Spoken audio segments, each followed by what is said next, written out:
ครับผม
Good evening, everybody.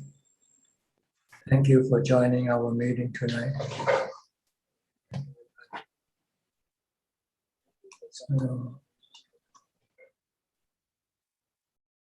we have gentle here.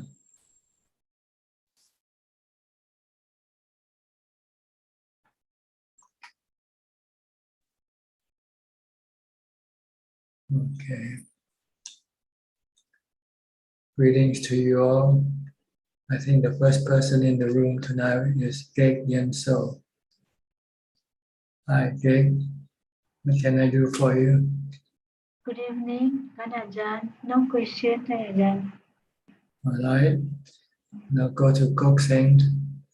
Kok Seng from Singapore. Ajahn, yeah.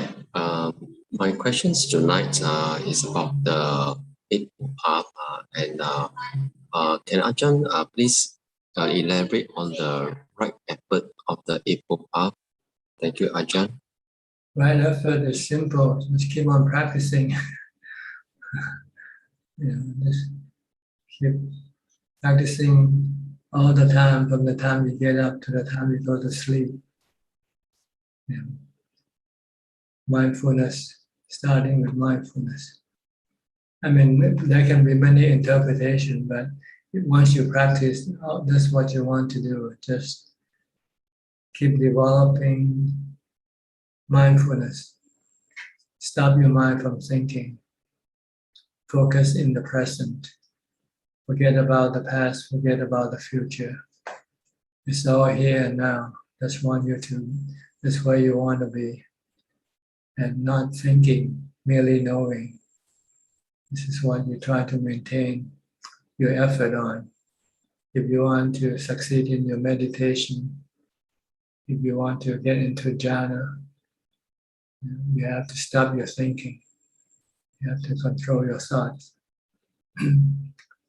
So in order to do this effectively, you have to be alone. Because if you are dealing with people, you have to think. You have to think before you say or you do anything. So this is the highest right effort. But on the lower level of effort, it depends on where you are and you're keeping the precepts. Then you want to maintain the precepts, whether it's the 5 or the 8, and increasing them in the day you observe them, for instance. So it's all the effort to develop dana, sila, and pavana.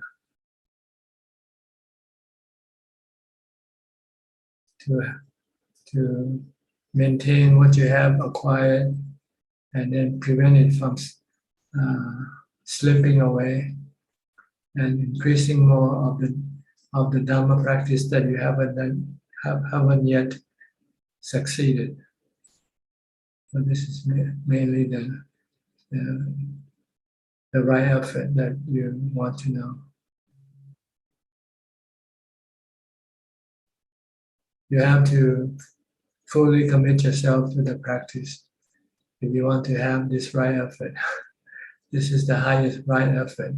Is do nothing else but practice, except for maintaining your life, eating and washing and things like this.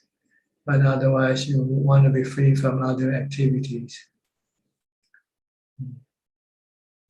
And you will then be able to put in all your effort to the practice. That's why people became monks. That's why, because monk is the most ideal position to be for practice. Because monk doesn't have any work other than just feeding themselves and look after the place they stay, keep it clean. But otherwise, there's no other work to do. So all day you can maintain your mindfulness. As soon as you get up, you watch your thought and stop your thought by either using a mantra or by keep watching what you are doing with your body. This is simple, but it's hard to do. It's simple, it's easy, it sounds easy. But if you can do this, you will find your mind becoming more calm, more peaceful, and ready to become fully absorbed, to become still in jhana. Okay? Ajahn. All right. Next, Willie from Indonesia. Good evening, Ajahn. I don't have any questions today. Thank you. Okay. We'll go to Karen from San Jose. Karen, how are you? This is your first time? Yes, I've watched a lot of the recordings. This is the first time I figured out how to get in. Okay. So I'm happy to be here. You got any question? I do. I'm 65, but I've just been studying Buddhism and meditating for about 1.5 years. So I'm starting very late. But I'm happy about it. And I'm not going to worry about dying before I am enlightened. I'll do my best. My question is, in meditation, is it all right to have a visual in your mind while you're meditating? I have a difficult time watching my breath or with a mantra. My mind will still wander. I do have moments of no thinking, but it doesn't last very long. And I'm wondering, is it all right if I have a visual in my mind of a statue of the Buddha or Ajahn, or should I not do that? Yes, you can use visual image to focus, to calm your mind down also. You can choose many different types of images. Any parts of the body can be used as a point of an image of focus. Like some people like using skeleton, for instance. You can just visualize skeleton in your mind and keep maintaining that image. This will also calm the mind down. So you can try various parts of the body, whichever part you like, and use that as your visual, as your meditation object. And also people also use color. Some people, instead of using images, they use color. Red, green, white, or yellow, for instance. You have to visualize this color in your mental screen. Close your eyes and try to visualize the color that you choose. If you cannot visualize at first, maybe you can look at it, at the color before you close your eyes, and then remember that color and maintain that color in your mind. This they call kasina practice. So there are about 10 kasina. I think you have to look in the text to find out which they are. They are colors. and some other objects. I can't remember right now. I can search that. Thank you. Yeah. Okay. Yeah, that's all for today. Let us know how you do it. Okay. Okay, thank you. All right. Next, Felicia Chan from Malaysia. Felicia. Good evening, Prajan. Can you hear me? Yes, perfectly. Okay, Prajan. When I see the body, I have to see the 6 senses, basic reaction, and I also see my habit reaction. I am mindful and will not join them. The picture and the feeling gradually disappear. Although the action repeat and repeat, but they are changing all the time. Nothing remains the same. No permanent, no self, cannot be controlled. Prajan, although when I meditate, the mind is so clear, but when a few senses appear together, I a bit slow to see them, especially the thinking. It is hard to see. I have joined in, then I only alert. Okay, what is your question? Prajan, like usual time I have concentrate my mindful, right? Yes. Is it like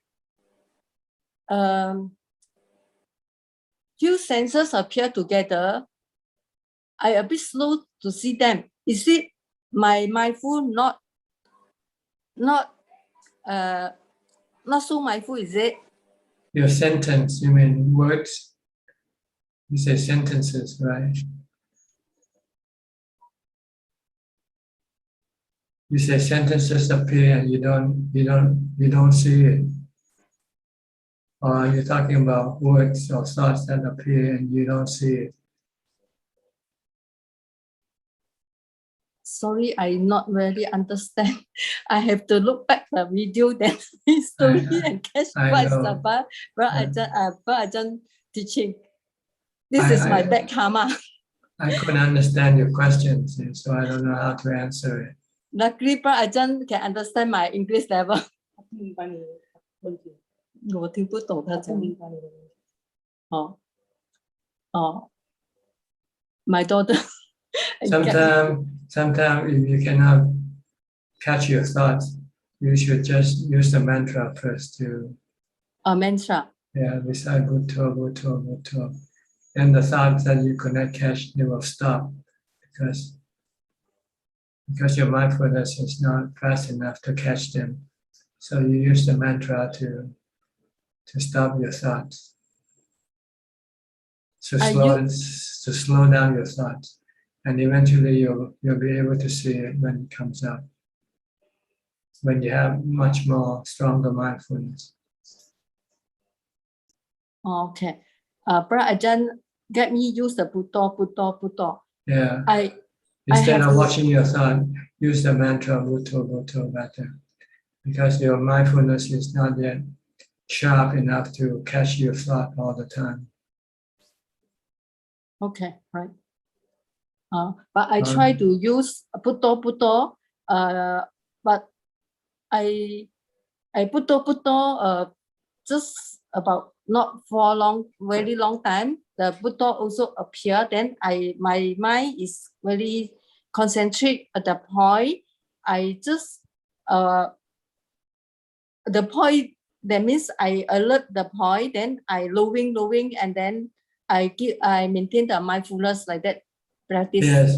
If once you begin to know and you can observe your thought, then you can stop it when it comes up. Every time I use Bhutto, but not very long time. Not the Bhutto also become disappear. Then I alert, I lowering, and then I mindful. That's right. That's what you want to do. You want to be mindful, to be knowing. Sometimes your mind wander into the past or into the future, and you use the mantra to bring it back. Okay, right. Okay. Okay, Sadhu. Some more. Barajan, in human life can practice Dhamma. May I know the heaven of Jhana Samadhi, any opportunity to practice Dhamma?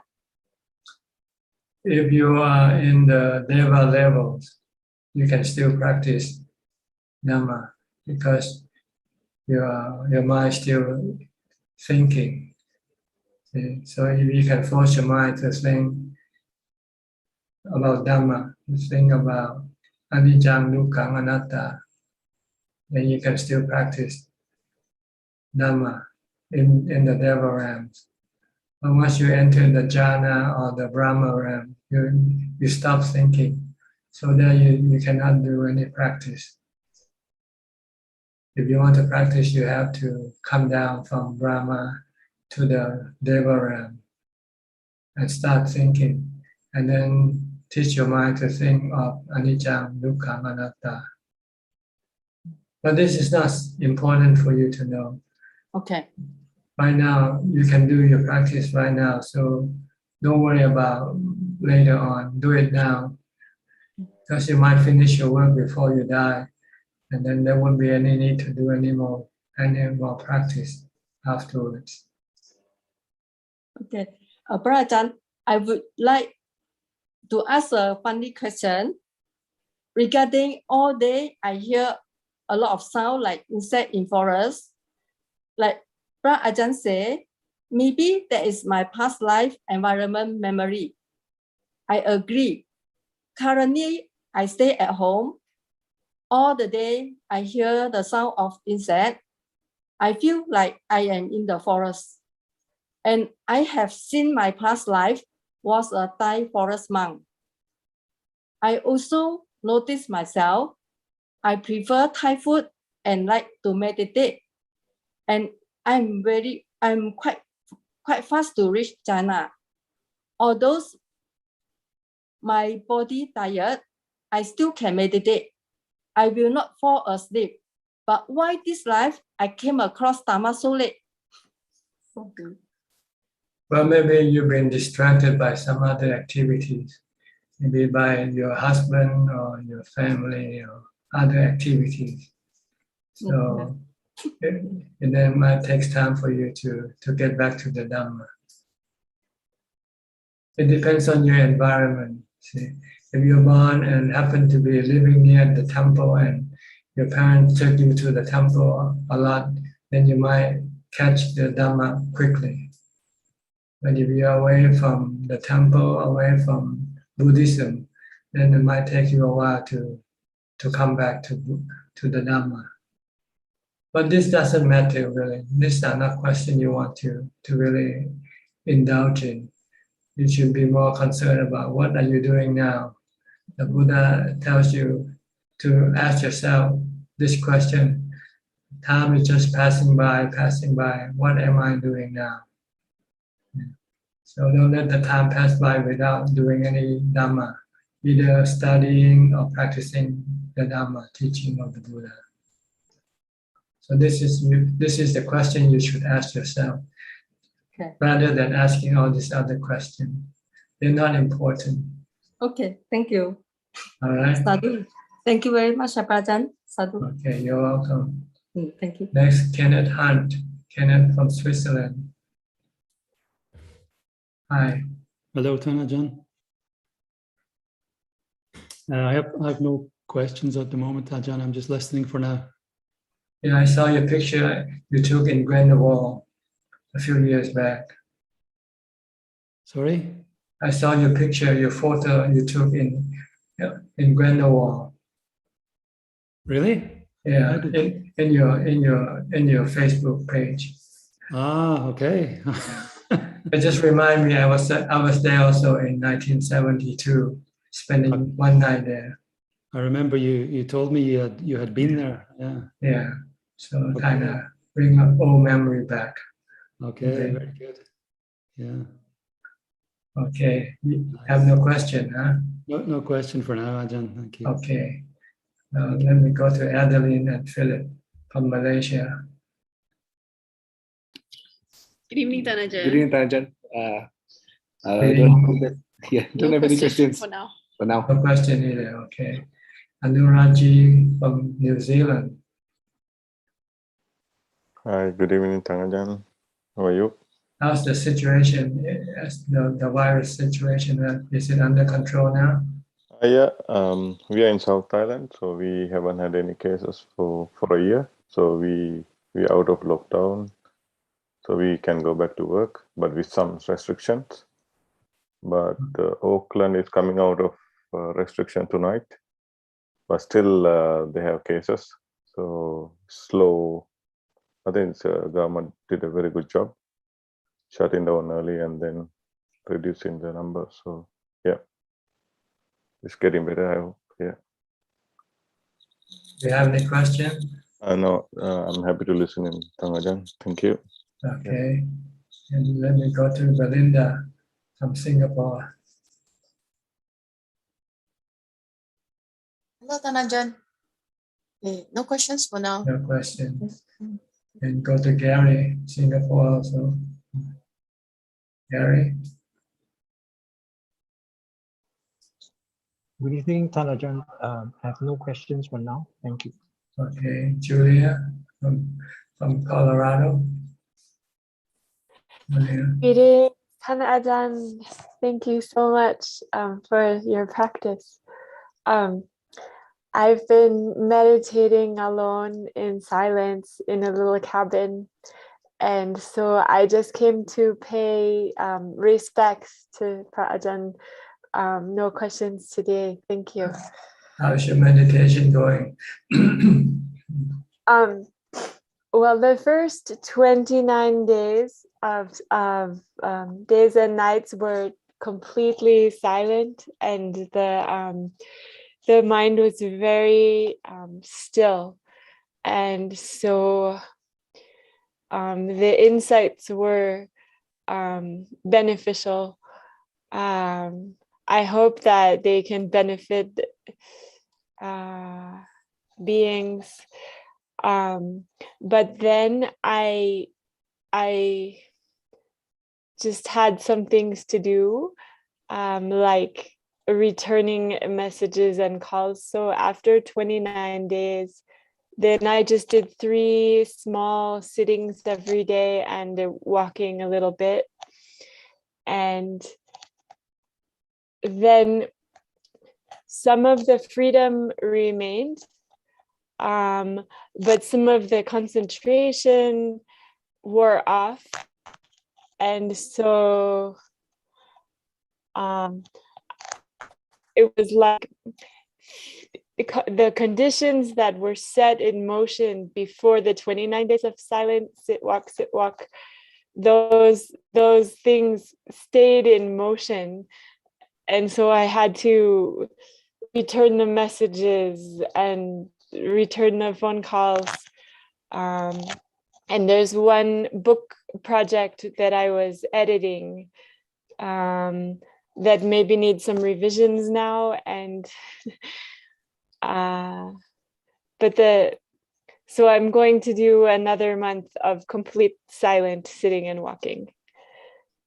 When you say silent, you mean verbally, right? Not talking.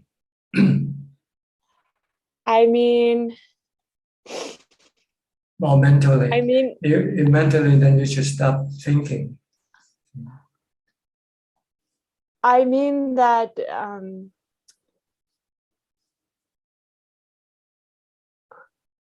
no contact with the other humans that I can see, but so that more awareness can be brought to the source of the thinking. Yes. The goal, So, I think the goal in silent meditation is to silence your mind. That's the real goal. But you might have to silence your mouth first, your speech first.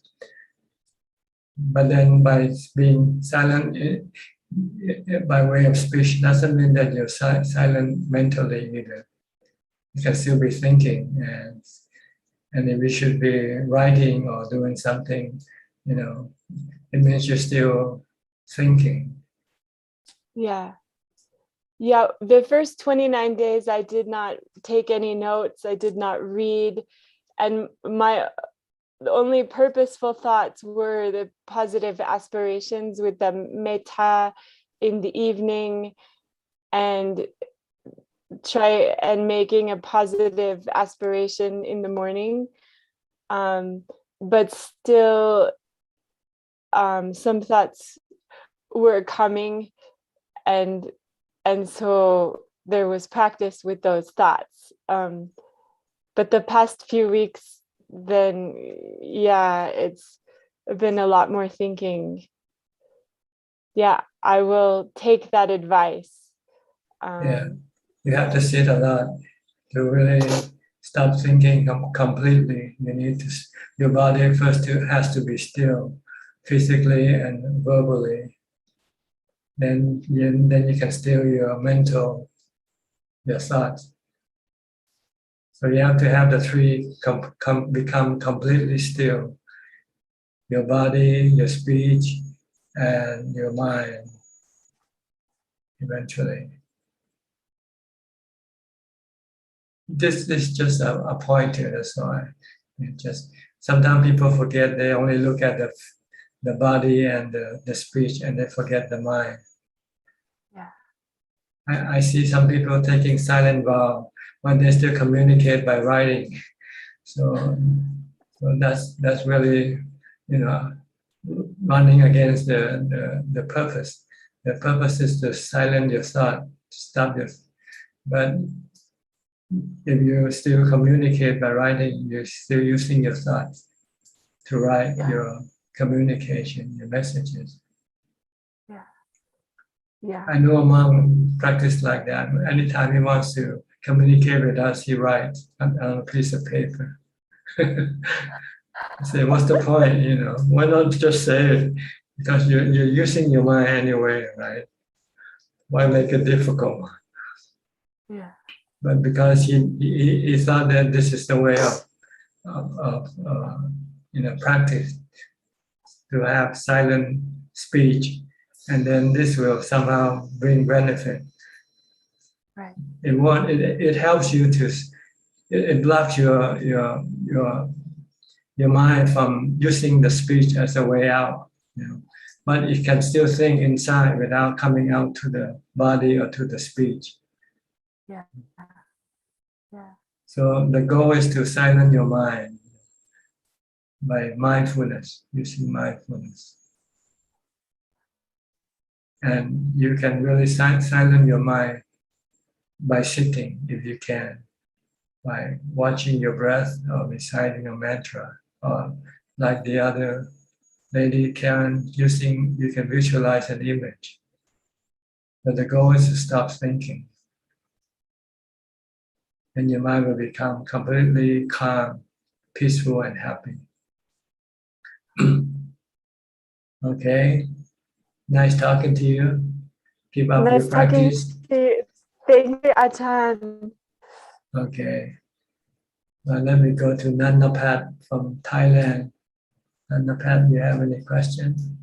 I have no question today. Okay. And we'll go to Karuna Buddhist Vihara and see Forest and Apikshuni. I can remember your name. Hi, Ajahn. Can you hear me? You have no question, huh? Okay. I think you have some feedback when you turn on your microphone. All right. Then let me go to Galaxy A7. Galaxy, are you listening? Are you meditating? Yes, Sajjan, I'm listening and also at the same time trying to meditate, also focus. Can you speak louder? Cannot quite hear you. Yes, I'm listening. Can you hear me, Ajahn? Yeah, better. Okay. Yeah, I tried to meditate, and also I was listening, focusing on your advice. I don't have any question at the moment. Where are you from? From Malaysia, Malaysia. Okay. Sanggawai. This is your first time also. Yes, but I've been following you, Ajahn, in the YouTube for the last 1 year. Okay. Your talk, and also very useful for me, I find.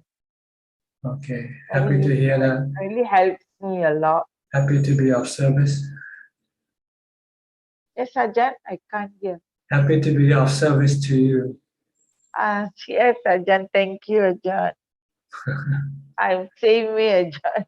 I'm also I bow to you. Okay. Well, okay, then let me go to the next person then, okay? Sajal Kar from Silver Spring, Maryland.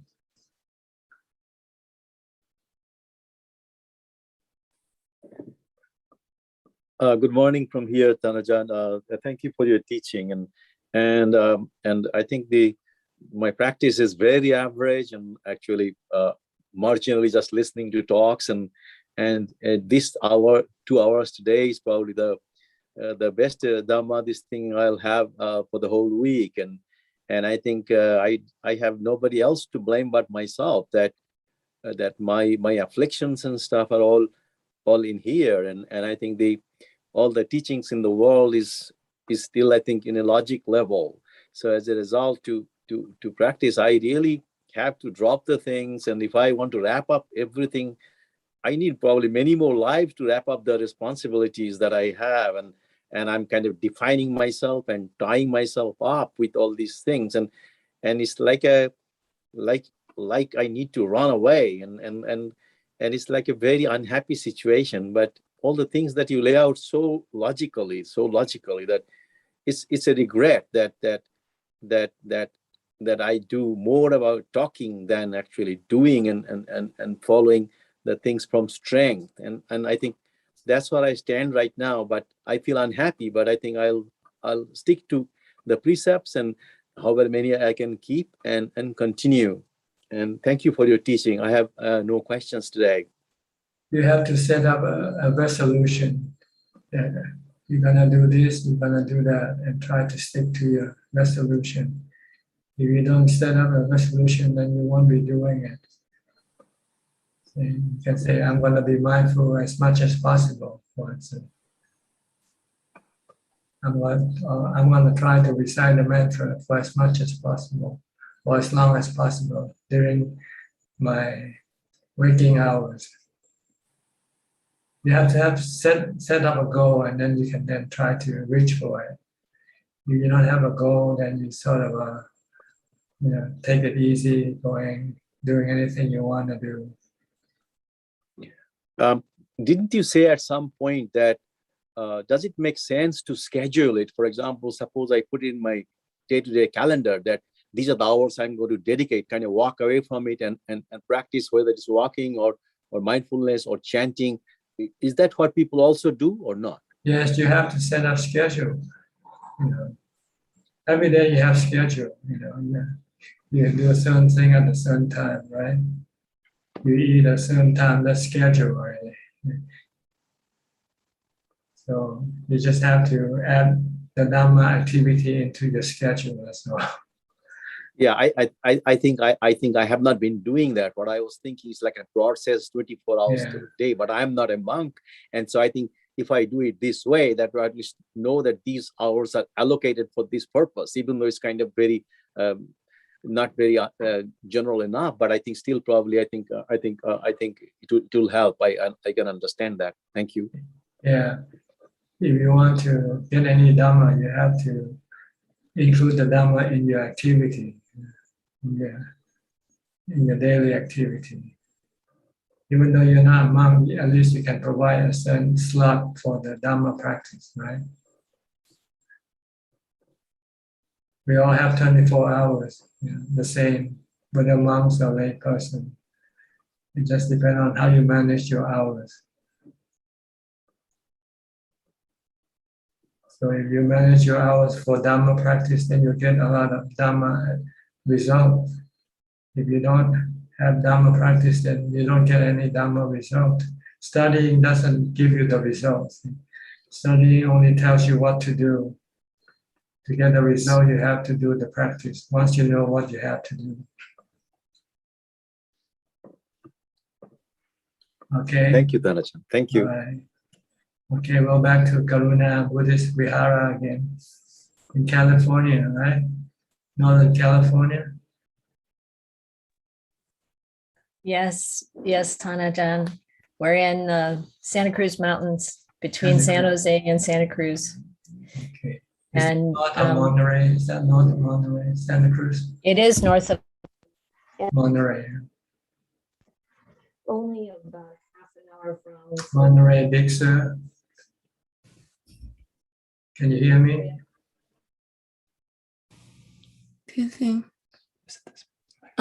Can you hear us, Ajahn? Yes, I can hear you perfectly. Oh, okay.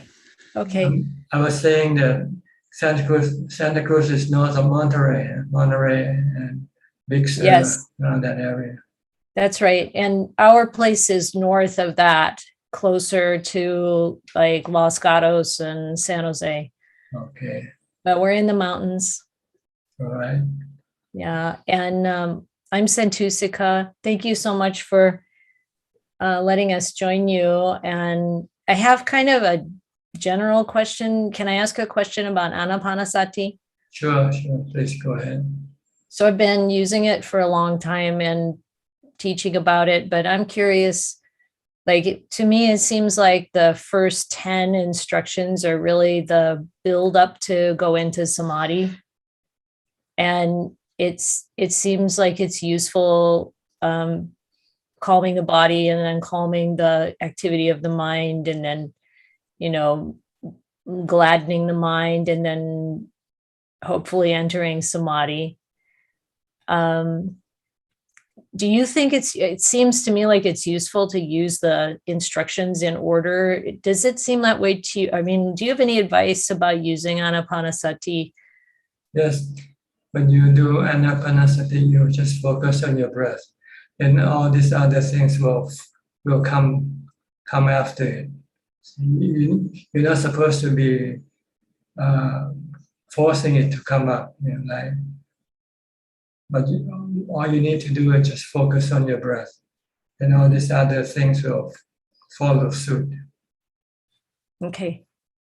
So you don't even need to know these 10 steps at all when you practice Anapanasati, because it can be a distraction if you keep checking out, where are you now, where am I now, then you're not focusing on your breath. So when you practice Anapanasati, you just want to be solely focused on your breath and not thinking about any other thing.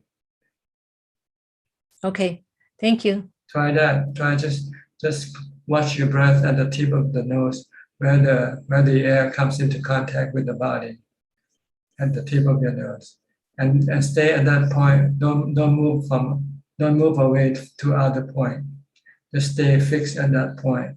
Don't follow the breath in. Don't follow the breath out. Just know the breath come in. Know the breath go out. Know the breath is short or long, coarse or subtle. Just know. Don't make any mental commentary. Just merely know. And if anything else comes up, don't be distracted by them. Ignore them. Just keep focusing on your breath only. This is the way to make your mind to become still. See?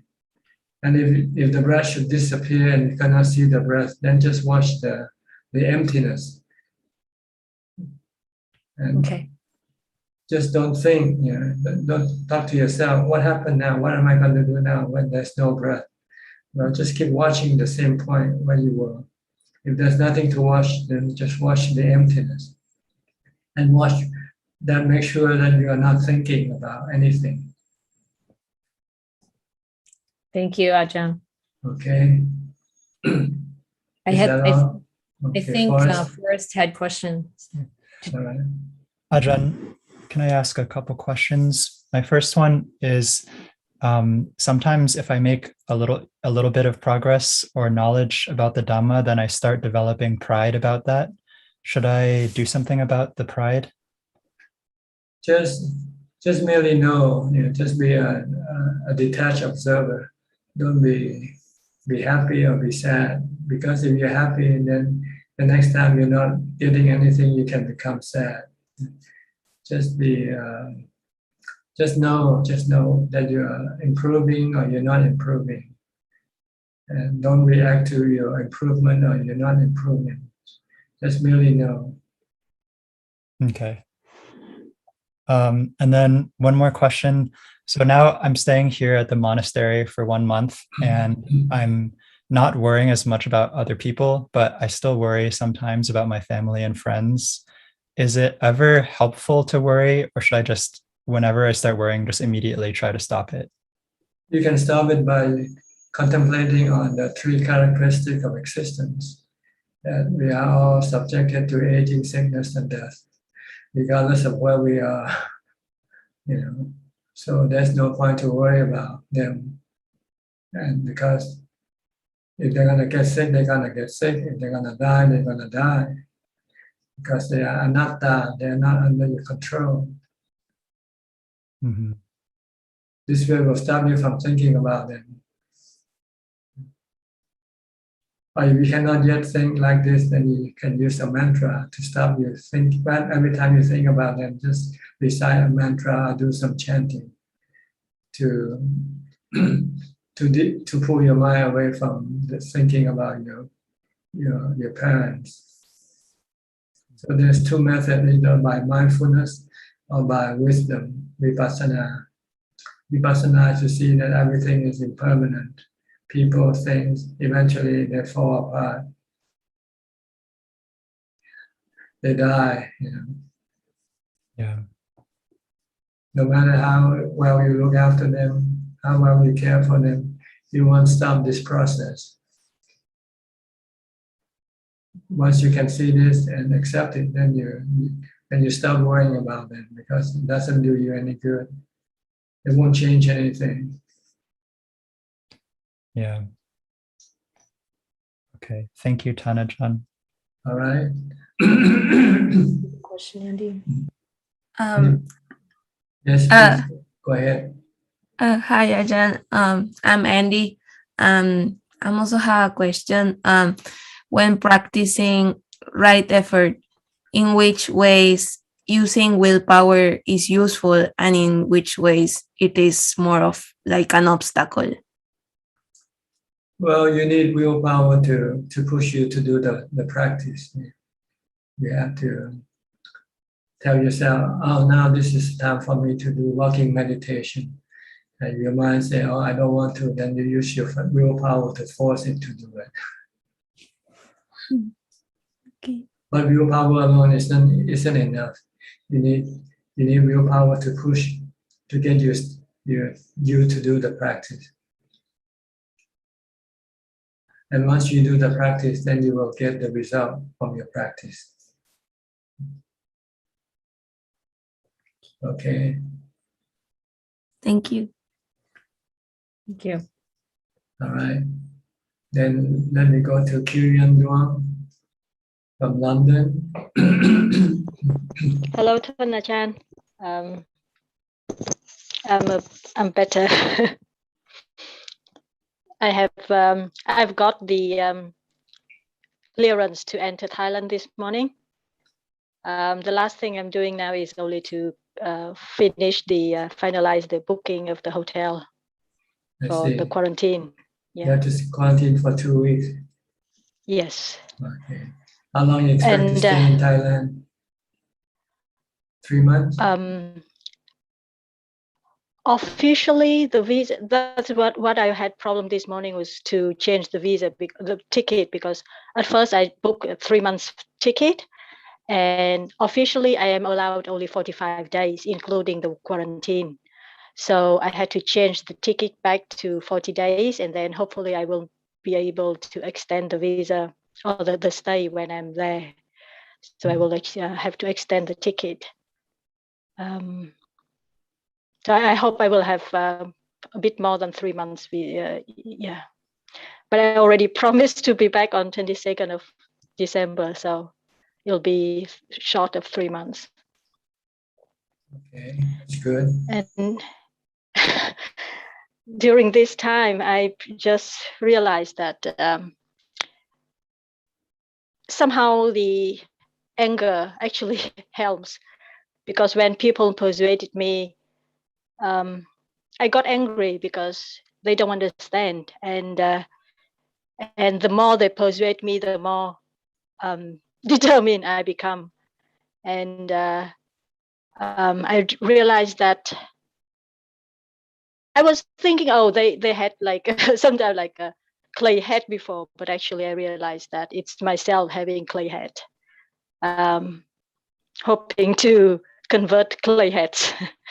So it's such a kind of irony to realize. Well, normally it's not good to do things out of resentment. Yeah. But if you have a purpose, then it's okay. What do you mean by resentment there? Like angry when people try to persuade you not to do it, and then you you're angry at them and you insist on doing what you want to do. I'm not so angry at them, because I know they all have like kind heart, goodwill in persuading me to stay. But it's kind of, it boosts the energy somehow, or I don't know. It's like I'm angry because I was so stupid. I should have done it earlier when they will react the same, like they have the same reaction. But I could have done something better for myself, instead of wasting time and nothing got better except getting worse. Okay, as long as you know what you're gonna do is good for you, that's enough, I think. Yeah, I think And I will if try you to. can ignore everybody who's trying to dissuade you from doing it, then you have good willpower, strong willpower. Trying.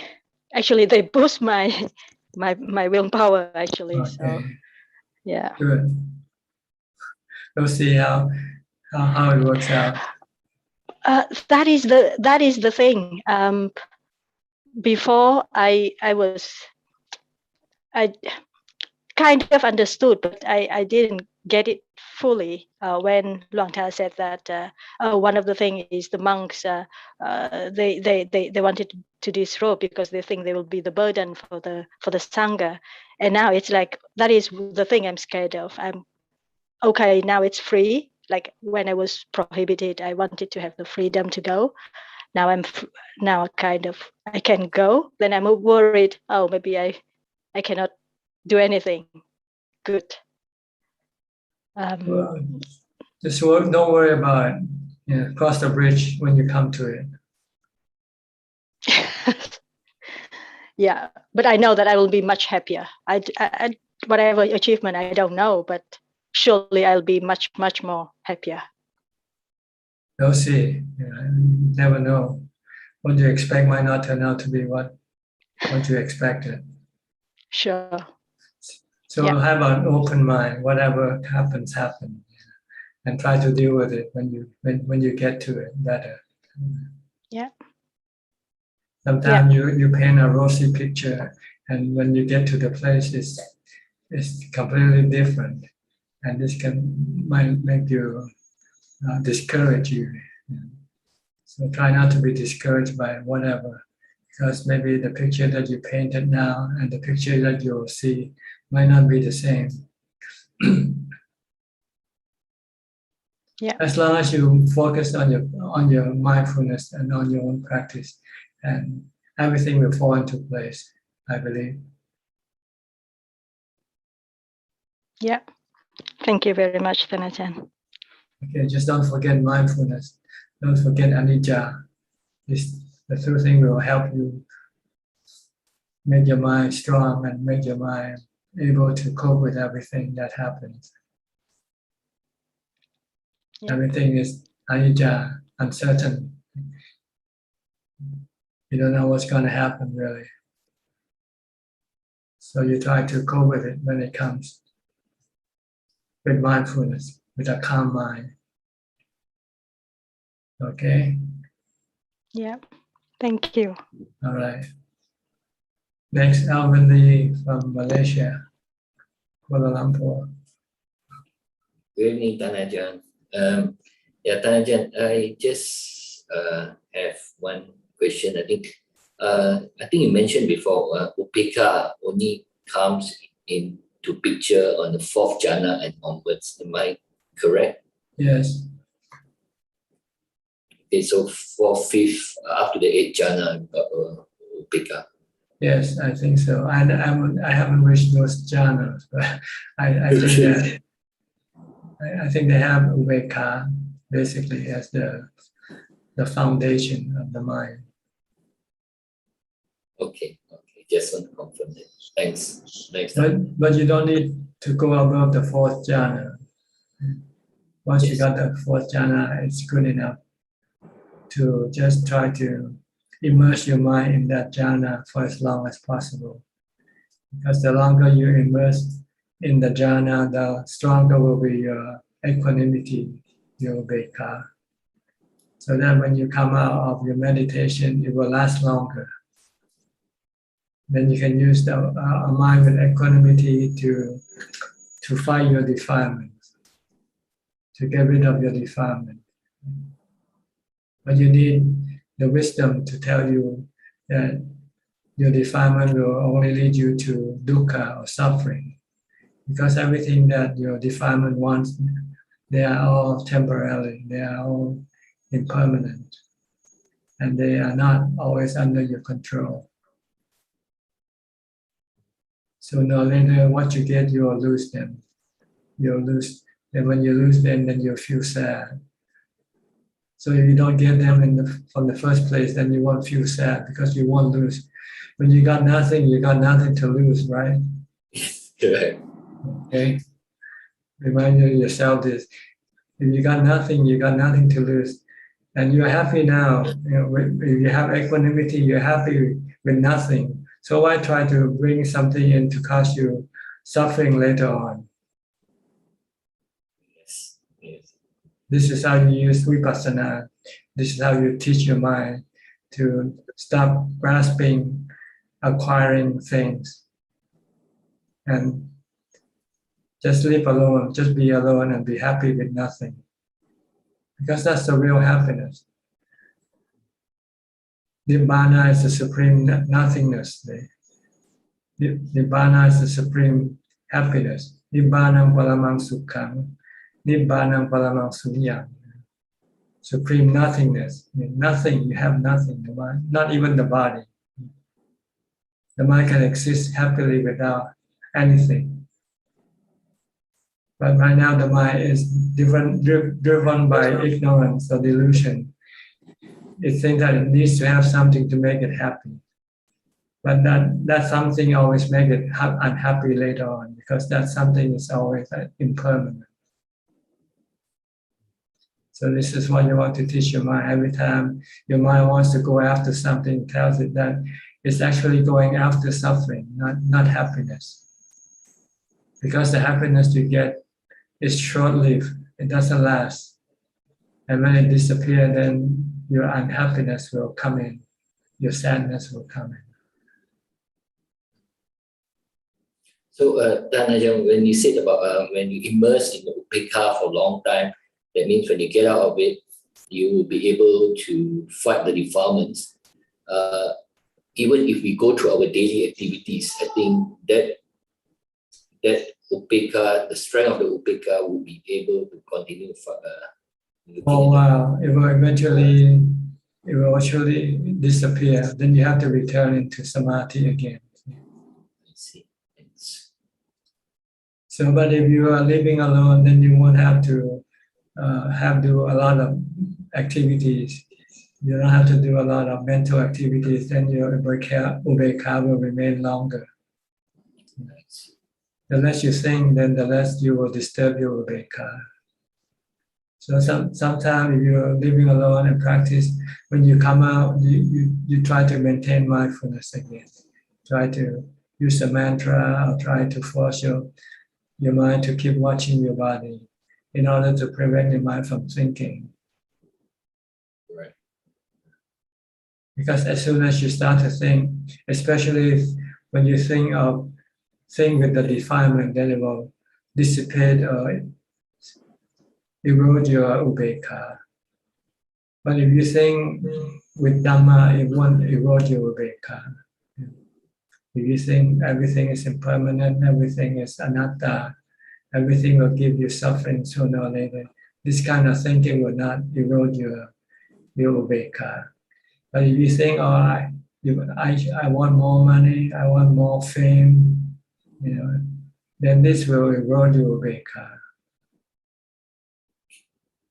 So you have to be careful what you think when you're not in samadhi. You can think with Dhamma or wisdom. Don't think with defilement. Don't think with cravings, sensual pleasure craving to be something or somebody, craving not to be or not to get something. This will erode your ubeka very quickly.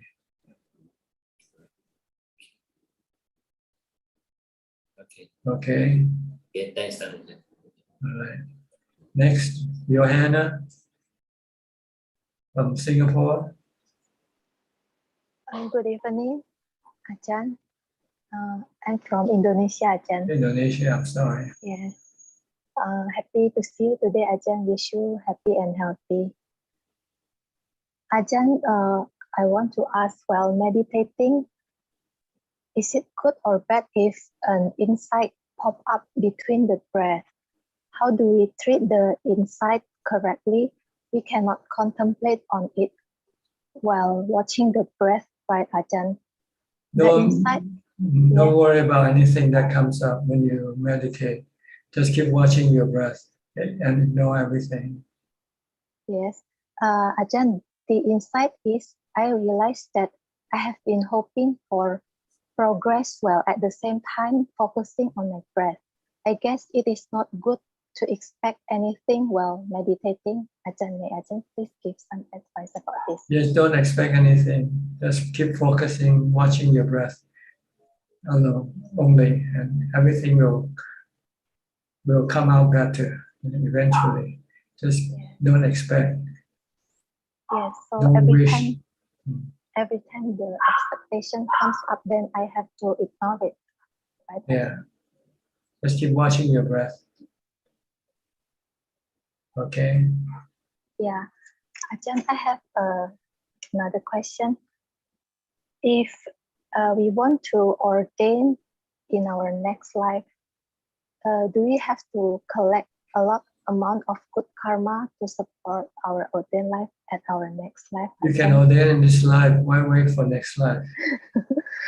Because you don't know when you're going to return as a human being. It's a human birth is very difficult to attain, to get. So it might take you a few more 1,000 years before you come back and reborn as a human being again. So why push the date to the next life when you can do it now? Don't know, maybe I will get married. Well, if you get married this life, you will get married the next life also, because it will become a habit. See? So it's like being hooked to something. You have to kick the habit now. If you don't, you will still be hooked to it. Tomorrow, next year, next life, next 10 life. If you don't kick the habit, it will stick with you wherever you go. So this is the best time to kick the habit now. You have Buddhism, you have the Buddha, Dhamma, Sangha to teach you how to kick the habit. By thinking of everything as anicca, dukkha, anatta. Marriage is dukkha, getting married is getting suffering. I agree with that, Ajahn. You agree, but why do you still do it? Because you don't have the strength to resist it, right? Yeah. I just heard from people that we have to collect a lot of good karma for the ordained life. Is it true, Ajahn? You shouldn't listen to them. You should listen to the Buddha. The Buddha say if you practice now, you can attain within 7 days, 7 months, or 7 years. Mm. You're listening to the wrong source. Yeah. Oh. The real source is the Buddha, Dhamma, and the Sangha, the noble disciple. These are the people you should be listening to, not other people, because other people don't know anything. They're all blind. You are blind and you want to have another blind person leading you, or you want someone, okay. Then you go to the Buddha, Dhamma, and Sangha. Okay, Ajahn. Look at the people who got to know the Buddha. They all could ordain and become enlightened. All of his member of his family, most of his member of family ordained after he became enlightened. So they all have the same problem that you have now, but they have trust and they have faith in the Buddha, enough for them to relinquish everything and then follow the Buddha's teaching. Yeah, I really like the Buddha teaching, and I learned a lot from Ajahn too. I contemplate on anicca, dukkha, anatta during my daily life, and it helps a lot of a big problem becomes small, and small problem become none. Good. Try to look at everything as dukkha. Then you don't want to remain in this world. You want to go live alone, where there's no dukkha. Yes. Okay. Thank you, Ajahn. All right. Next, Daniel Sudiana. Sudiana.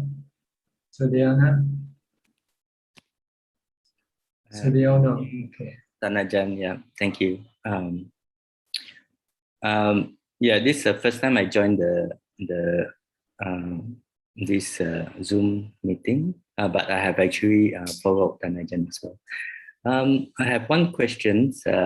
So I have been, the last 1 month, I managed to set the routine and practice, let's say, 45 to 1 hours morning and evening. And I feel that I have gained some improvement as well in my meditations. And let's say, for example, today I managed to meditate before these sessions, and but after meditation, I also try to contemplate on the body. Just trying to probably understand what is the right way to contemplate on the body. Because I try first of all, you don't contemplate when you meditate. Okay. I do it after. Yes. After you come out of meditation, then you can contemplate on the impermanent nature of the body. That is, the body is constantly changing. It's aging, getting older and older. We call aging.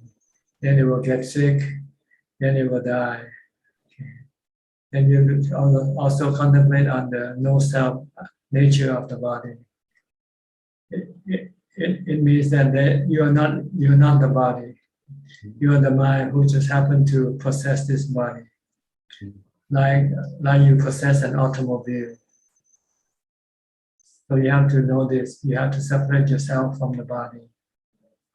So then it will make it easier for you to accept that sooner or later you're going to have to lose this body because it's impermanent. So this is something you want to teach your mind concerning the body in order for you to be free from fear of aging, sickness, and death. Because you're not the one who is getting old, getting sick, or die. It's just the automobile. You're the driver. You're the mind. See? The mind never gets old. The mind is ageless, no age. It doesn't get old, get sick, or die. But the body get old, get sick, and die. So you have to separate yourself from the body. So this is something you have to contemplate on. So that if anything happens to your body, then you can tell yourself, tell your mind that it's not me, the body is gonna get sick, what can I do? If I can take medicine, take medicine. If you can look after it, look after it. But if you cannot, what will you do? You just have to let go, right? If you cling to it, then you'll have suffering. And this is what you want to contemplate on your body. That it is impermanent, it is not yourself. That one day you and your body will have to be separated.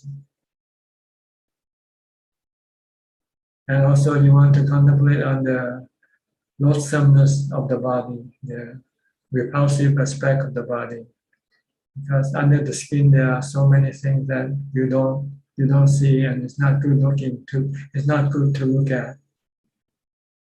You want to do this to help get rid of your sexual desire. When you see some person looking good, attractive, and you have to see the inside of that person, then you will be able to free your mind from this sexual desire, which keep oppressing you, keep pushing you to go after beautiful bodies. So this is the contemplation of the body in this respect, in this regard. So then we keep repeating this process until it sinks into your mind, like until you remember, see it clearly in your mind all the time. Every time you see a body, whether it's your body or other people's body, you see aging, sickness, and death. You see the inner parts of the body, inside of the body. Thank you, Dhammatalk. Then you can let go of your attachment to the body, because the body is not worth being attached to.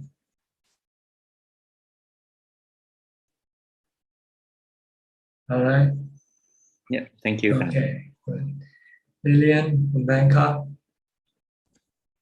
Good evening, Tanajan. No questions today. Thank you. Okay. Let me go to Sam. Sam Otomo. I no question, Ajahn. Thank you. Where are you from? I live in Melbourne, Ajahn. Melbourne, okay. Yeah. Yeah, you didn't come in for a while. What is it? You didn't come in for a while. You've been here a long time ago. Yeah. It's been busy, Ajahn, and the timing is actually is a bit difficult. Now here is actually 12:08. Yeah, quite late. Yeah. Yeah. But because it's a full moon, a special day, I try to listen to the teaching, particularly from you. I feel that's give me a good nourishment for my spiritual and mental power. Yeah. So lately is actually it's up and down. So because of the increased activity, the COVID situation is got worse again. So then I have to increase the activity. So I just had less time to meditate. But during past couple of days, I meditate again, almost daily. Yeah. So just try to maintain the schedule. Try to stick to the schedule, no matter what happens. Yeah, Ajahn, we'll do. It's like taking medicine for your mind. Meditation is like medicine for your mind. It's like a depressant, I agree. tranquilizer. I agree, Ajahn. After meditate, actually, I can more like a sort of like a let go. So if I don't meditate, it's just like a preoccupied with the thought of thinking about these matters, work matters with some other related, just something about jobs and everything. But after meditation, it's just like I can distance myself from that problem and then just feeling relaxed. Yeah. But having said that, it's actually when resuming meditation is not easy. Have to struggle maintaining the concentration. So it's like this is not easy, this is not easy. But the easy part is actually when reaching that certain degree of concentration and then just relax, detach. Just think of the reward you'll get from meditation. Then it will make you happy. I couldn't hear. You have to think of the reward that you will get from your meditation. Then it will make you have the energy to do it. Yeah, but sometimes it's a bit tricky, Ajahn. Like last time, there's a reward of meditation, feeling good and everything. But the earlier is actually I even hope for the reward, and it actually make me disappointed. Actually, sometimes I realized that actually I cannot expect something. So last time I got a nice feeling, and then I expect. So eventually, actually, because I'm expecting something, I realized, and actually my concentration got worse because I'm expecting something. I feel like painful everywhere. So then I try, okay, I don't expect anything, just whatever happened. I just concentrate on the breathing. So I feel happier. That's right. When you meditate, you don't expect anything. Just keep focused on your meditation object. Yeah. I agree, Ajahn. But before you meditate, you can expect, you can encourage yourself. If you meditate, you'll get this and get that. See? But once you start meditating, then you stop expecting. You keep focusing on your work. That's what I did, Ajahn, is actually, I just, oh, this is really nice. And actually, probably subconsciously, I think, oh, I want to get this thing again. But eventually, it's actually just, in a way, actually burden myself. I got tired instead of getting concentration. Yeah, but thank you for your suggestion. I just want to ask you, Ajahn, if not today, you mentioned about minds, and minds that don't die. It doesn't die. It doesn't get old. Just like actually want to know about minds actually. Mind. So it's actually when our body disintegrate, our body die. So the mind is just continuing. Just want to know better is actually in terms of the mind actually. So mind is actually indestructible. It's actually forever, isn't it, Ajahn? Yes. It's like all the other great elements, like the water element, the wind element, the earth element, the space element, and the fire element. They are always existing. They never die. They never disappear. Right. And where is it coming from, Ajahn? Our passion, like I want to do this, I want to get this one, like you just mentioned about the sexual desire. So that, for example, we talk specifically about sexual desire. It's stored in the mind, or because of the influence from the hormonal in the body? No, this thing is in the mind, and it's still, this desire still exists even without the body. Right. Okay. Yeah. And the cause of this desire we call ignorance, avijja. Yeah. So the mind of the enlightened beings, like Buddha and the Arya Sangha, the mind, or even the being who's parinibhan already, how's still the mind? Still exists. Oh, still exists.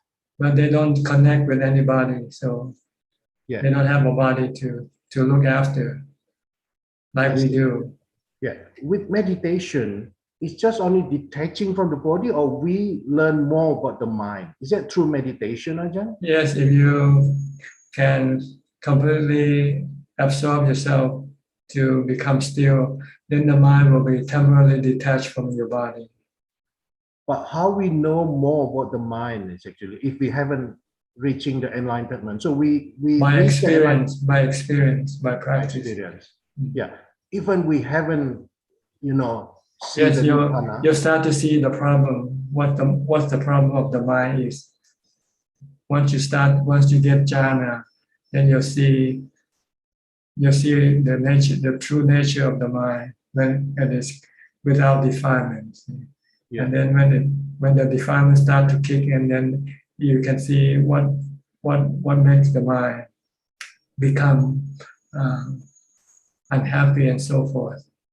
So you know that the problem is with the defilements, not with anything else, not with the body, not with people around you, not with the weather, the economy, or anything. Like we like to blame other people for all our unhappiness. But the cause of our real unhappiness are our defilements. Yeah, Ajahn. Yeah. Thank you for your explanation, Ajahn. Thank you. Okay, you're welcome. Next, Alfredo from Brazil. Hi, Bante. Hi, Silbeca. Yes. Good. Very good. Always happy. Yes, I meditate a lot, and Anapanasati is very, very important. I like Anapanasati. Yeah, being alone is happier than being with someone else, right? Yes, I do my things. My thing is control. My friends once I do other life. I work, but I meditate. I like Buddha, Dhamma, and Sangha. Your explanation about the importance of jhana is very good explanation. Okay. Many monks and other peoples that say that jhana is not important. I don't. That's where the real happiness is. Yes. And that I see in jhana. Jhana is very important to our wisdom. Right, because once you have jhana, you have happiness from jhana, then you can give up everything else. Yes. Yes. But if you have no happiness from jhana, you still have to cling to other people and things to keep you happy. Yes. And then they make you unhappy because they change, or they leave you.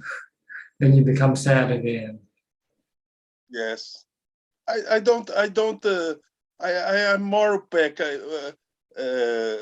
Happiness is not much important to me. The wisdom is more important. The wisdom is completely, né, Bante? Yes. The Dhamma is completely. The wisdom will help you get rid of your dukkha.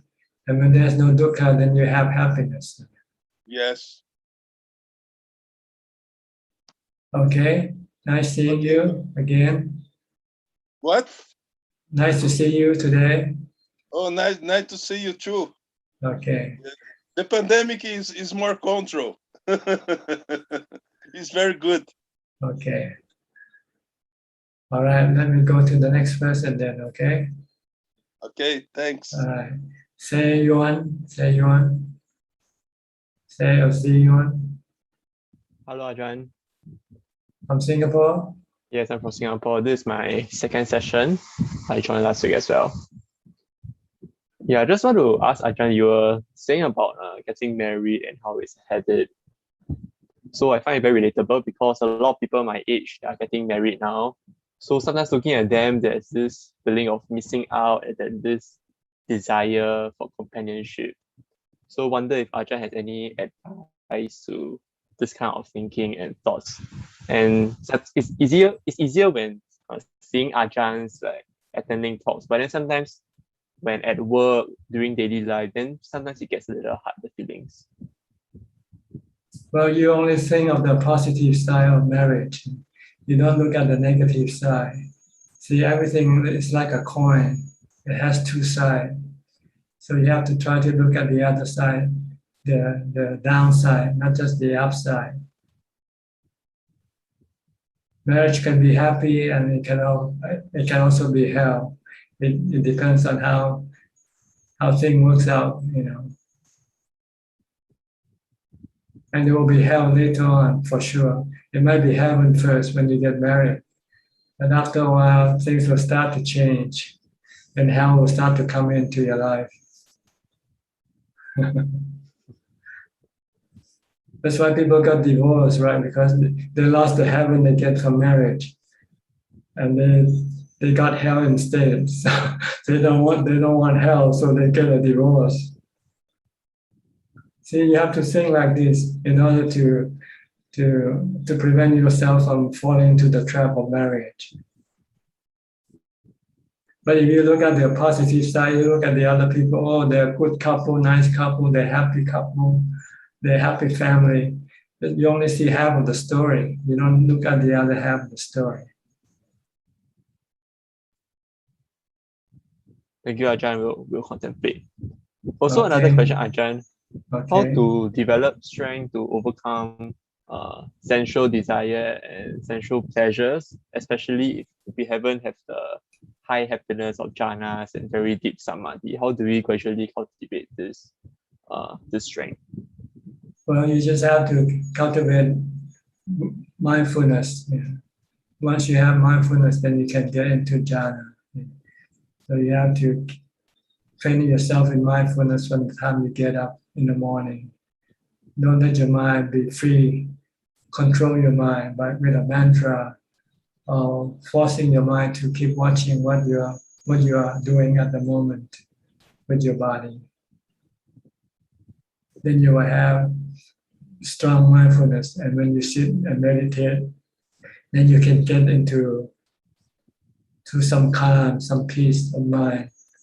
Even if it's not yet jhana, you get a feeling of easiness, feeling of happiness.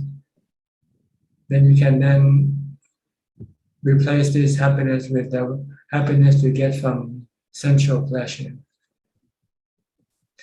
So every time you want to go out, we say it's better to meditate. Every time you want to eat something special, they say it's better to meditate. Every time you want to watch or listen to music, say better to meditate. So you have to have a replacement for your sensual pleasure. And the way to get it is to develop mindfulness all the time. Something that you can do as you go on your daily life. Try it. Try to train yourself with mindfulness. Either reciting a mantra, Bhutto, Bhutto, Bhutto, or chant a phrase or something if you like, or keep watching what you are doing. If you're eating, just watch the eating. Don't think about other things. Then you'll have mindfulness strong enough to calm your mind, and then experience the peace of mind, happiness that you get from calming the mind. Okay. Thank you, Ajahn. All right. Next, we and check from Vancouver. You just have your election. Did you cast your vote?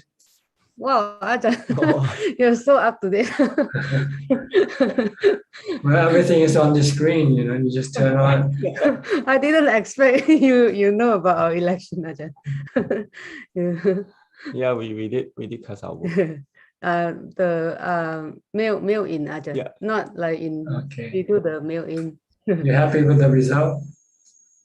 I actually didn't look at Yeah. it because we just do our part, and then actually I didn't watch the news yet today, but we don't really follow the news that much. Yeah, but I listened to you, Ajahn. You say like it will be the same. Either this government or next government will be the same. Yeah, everything with this. You still have to pay your tax. You still have to pay your Yeah, if you get more, you'll get taxed more. So it's the same thing. Yeah, so before the election, you already remember what you taught us. So it will be the same thing. And you still get older, get sick, and die. This thing don't change with the government. Yeah, right. Yeah, Exactly. yeah. So for it's not like it doesn't matter. Ajahn, the teaching with Sam just now was so good. You said that like before meditate, we expect to encourage ourselves, like we expect like meditation is good for us to encourage ourselves, but when you meditate, you don't expect. Right. You do your work, and your work is not expecting. See, your work is to concentrate on your mantra or on your breath. Because if you keep sit there and expecting, then you won't be concentrating. And when you're not concentrating, you won't get the mind to become calm. Can you hear me? Yes. But before we meditate, we can expect, Ajahn. Like we can. Well, you have to expect in order to lure you to do the practice. If there's nothing good to meditate, then why meditate, right? Like working, if you don't get salary at the end of the month, would you go working every day? No. But No. you go to work every time you go to work, you think of the salary you're gonna get, right? But if you don't go to work, you don't get your salary, no matter how much you expect to get your salary, right? Right. Okay. So you have to know the time to expect and the time not to expect. When you get up in the morning to go to work, you have to expect the salary you're gonna get. Then it will make you encourage you to go to work. But when you work, you don't think about the salary. You just keep on working to get the job done. If you don't get the job done, you won't get your salary anyway. You might get fired. The way you explain it though, Ajahn, it's like so like logical and so good. Like I don't know how, like it's so yeah. you can relate to our level. I just like so. I was there before. See, I was there before. I was at your level before. Sounds simple, but it's so wow, like really so good. The explanation. Thank you, Ajahn. No question today?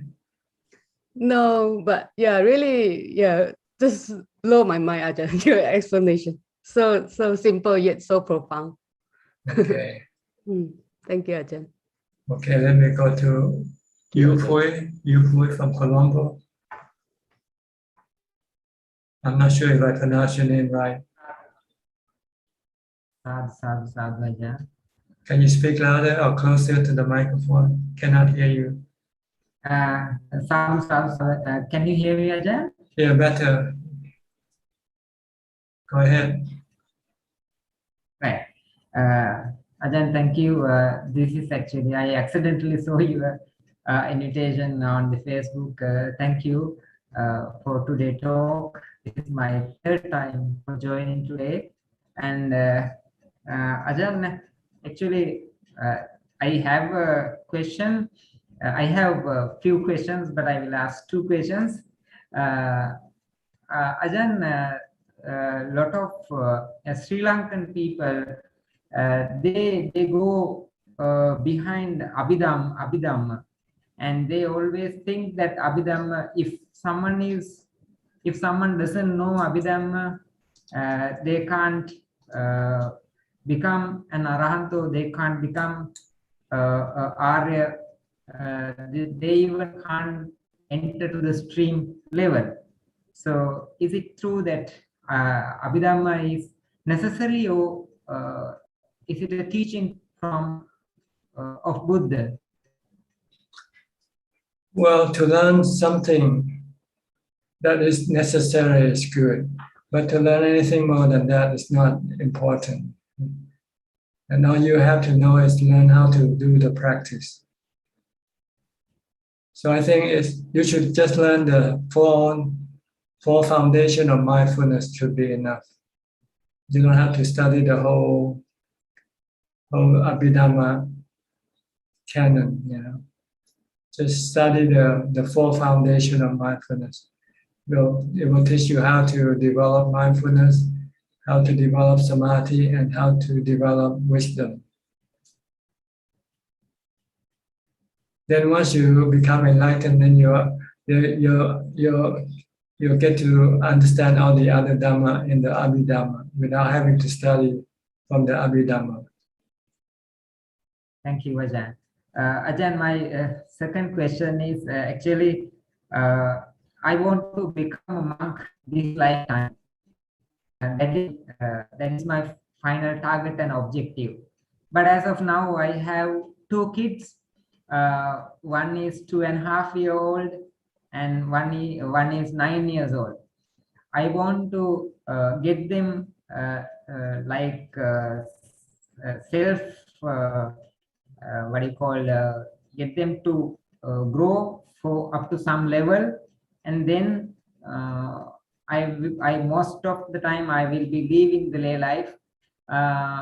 So for this to achieve my goal, what should be the determination, or what kind of karma I should practice daily to achieve my target? Well, to achieve your target, you have to think that the future is not certain.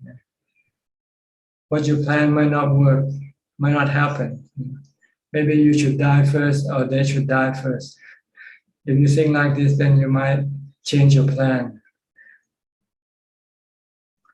And make it more simpler. Because if you expect to live long and you expect your children to live long, then you'll be forever tied to them. You won't be able to leave them. But if you should think that what happened, I could die today and they could die today also. So if I die today, what do they do? They'll go on without you, right? They won't wait for you. They won't ask you to come back because you won't come back once you die. So when you leave them right now, it's like you can think of dying right now, and you can leave them alone. They'll survive. They'll go on with or without you. You only think of one side. You don't think of the other side. What if you die? What they gonna do? They'll go on living, right, with or without you. But if you think that you have to stay and help them until they can help themselves, then who knows? You might lose a lot of time, and by that time, you might not be able to do anything. You're getting too old. But Ajahn, I mean, in the Vinaya, I have been taught it is necessary to get permission from wife or from anyone who is looking after me. So if they are not allowing me to do that, then is it still possible to leave the lay life? I don't know. You have to talk to the monk who you want to get ordained from. Sometimes he can waiver some of the rules. You can have it waiver.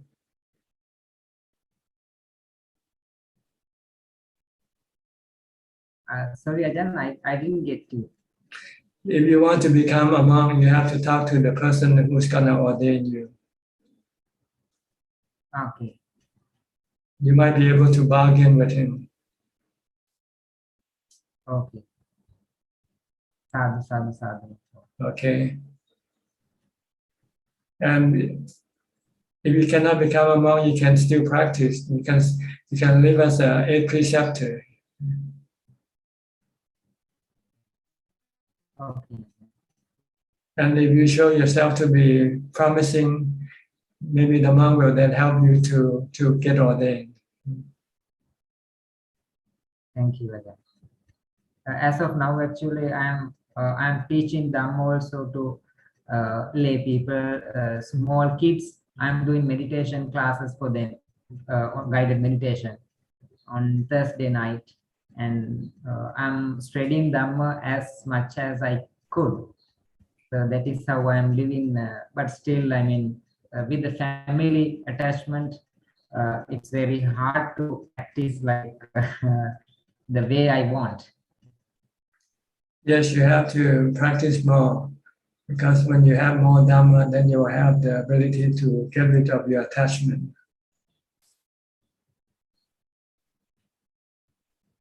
Okay? Sadhu. Thank you. All right. Okay. Next is Joko Gumilang from Indonesia. Thank you for the opportunity, Achan. I have two questions, Achan. The first, I want to share my experience first to practice Atasila in Uposatha Day. So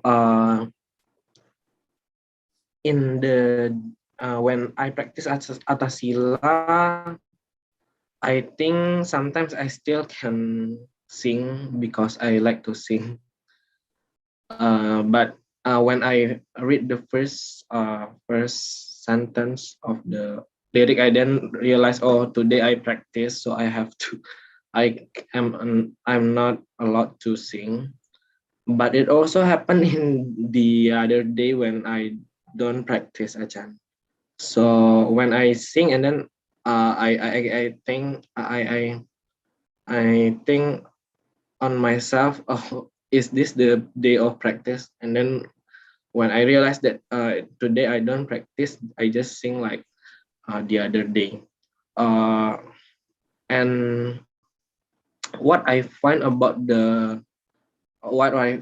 about the benefit of practicing sila is when I can see my mind thinking about doing doing or saying something bad about someone or responding someone in a bad way.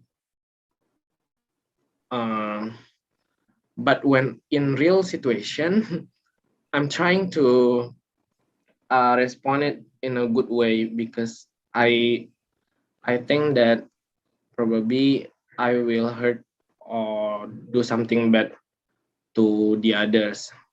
Is it because the practice of sila, Chan?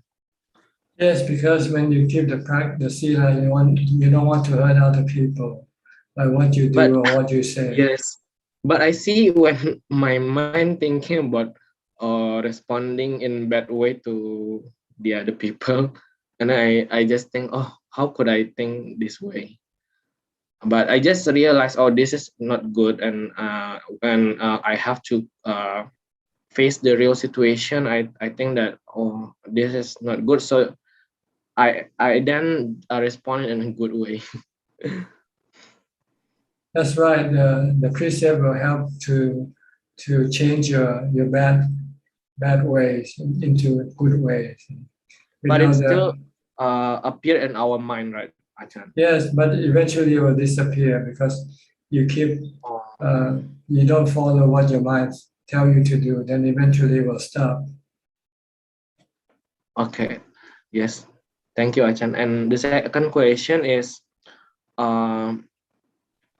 when we practice meditation, how can we say to ourselves that meditation is our way to gain wisdom? Because if we don't have a good mindfulness, and we can actually trap in the meditation itself or attached to it. Should we say that and keep on saying to ourselves, oh, you practice meditation to gain wisdom, so don't attach to the calm or to the result of the meditation itself? No, this is not what you think. You should think that you need the calm to support your development of wisdom. I you have to see. have the calm. Yeah. So in a way, you have to be attached to your calm. You want to protect and maintain calm, because without calm, you cannot think clearly. I see, Ajahn. Because when I learned about 31 words of rebirth, when I was in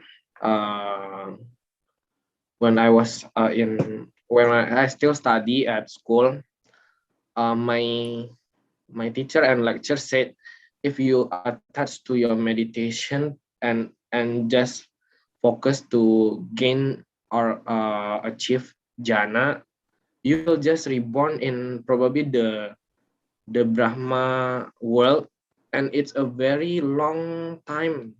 You can waste a lot of time just live there, but you haven't got enlightened or become arahat or Buddha.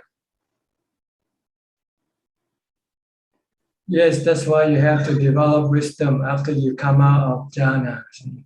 When you come out of jhana, then you develop wisdom.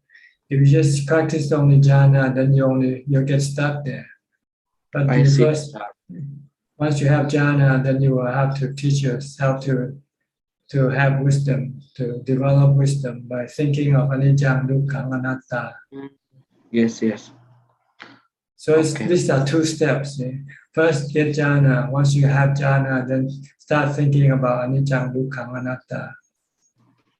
To get rid of your attachment to your body, to your feeling, to your mental, to your mind.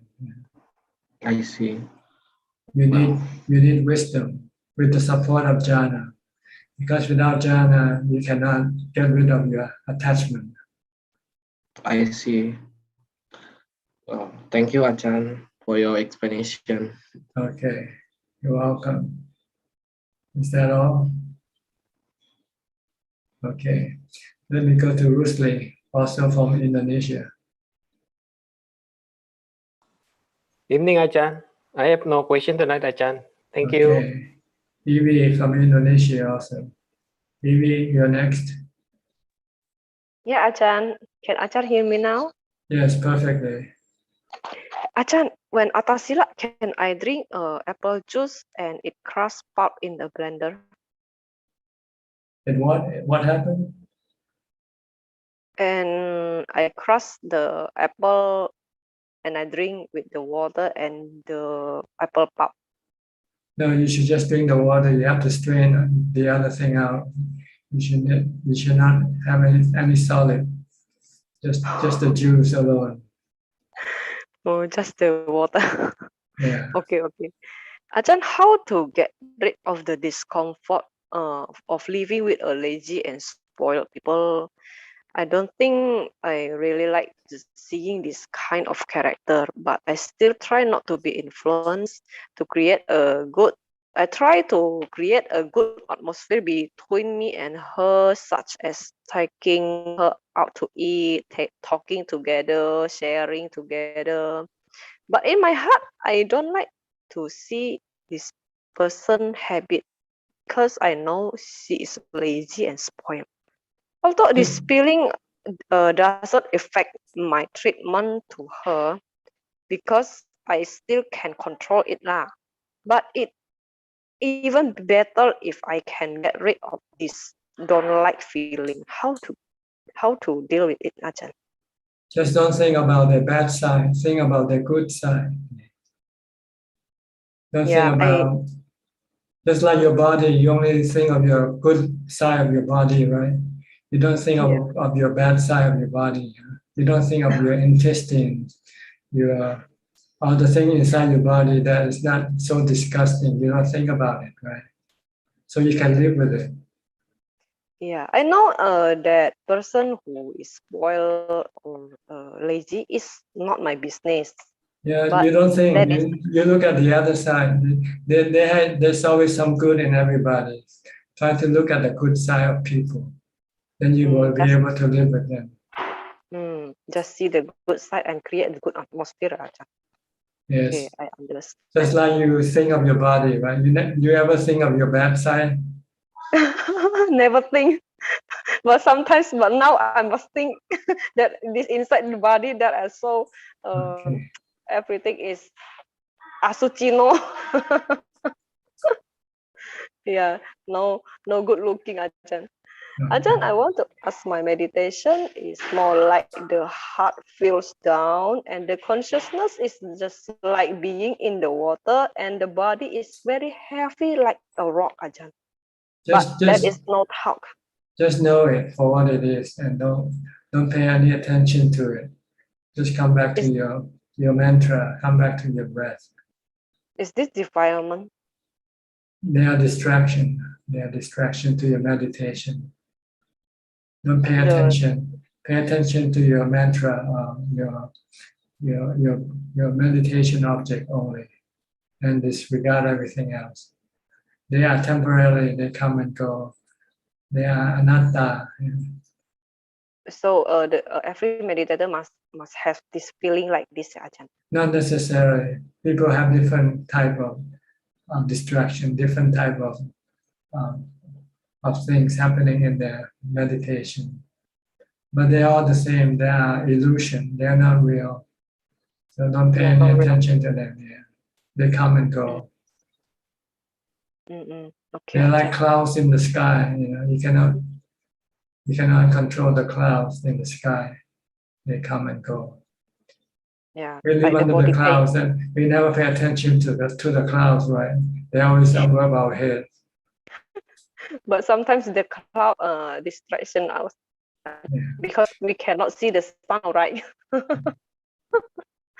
Okay, Ajahn, I understand. Okay, thank you, Ajahn. Yeah. Next, Sulan Choi. Ui, always come last, huh, Sulan? From Singapore. Yeah, hello. Hello, Ajahn. Yes, can hear you good. Yeah, sorry, I'm on the train, so I joined late today. Can you hear me? Yes, can hear you well. Oh, yeah. Thank you, Ajahn. Yeah, I think I'm feeling quite lost in my life right now. It's like I cannot see what's in front of me. You can, but you don't want to see it. What's in front of you is aging, sickness, and death. Sorry? What's in front of you, you don't want to see it. What's in front of you is aging, sickness, and death waiting for you.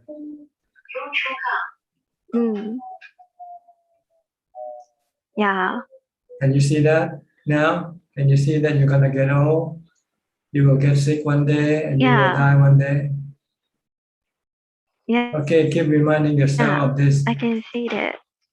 And then you will then you will try to solve these problems, because aging, sickness, and death is a problem to your mind. It makes your mind uneasy and happy.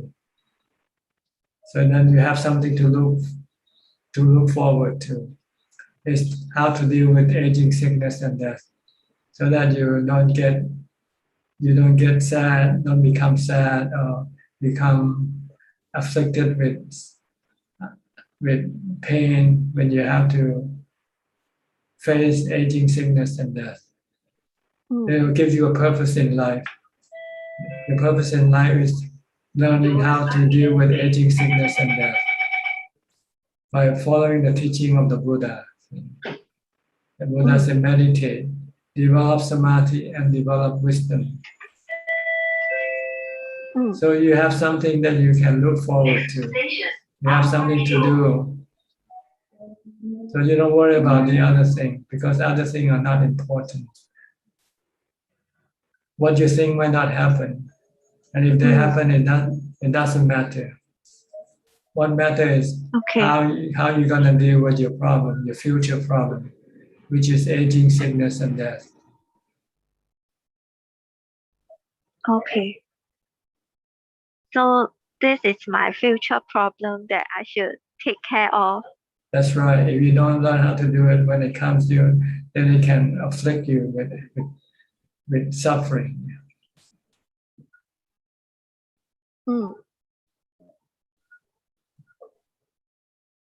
So now you know what your future is like. You can see forward, looking forward now. What is waiting for you and what you have to do in order to deal with it when you come to it. So you got a lot of things to do right now.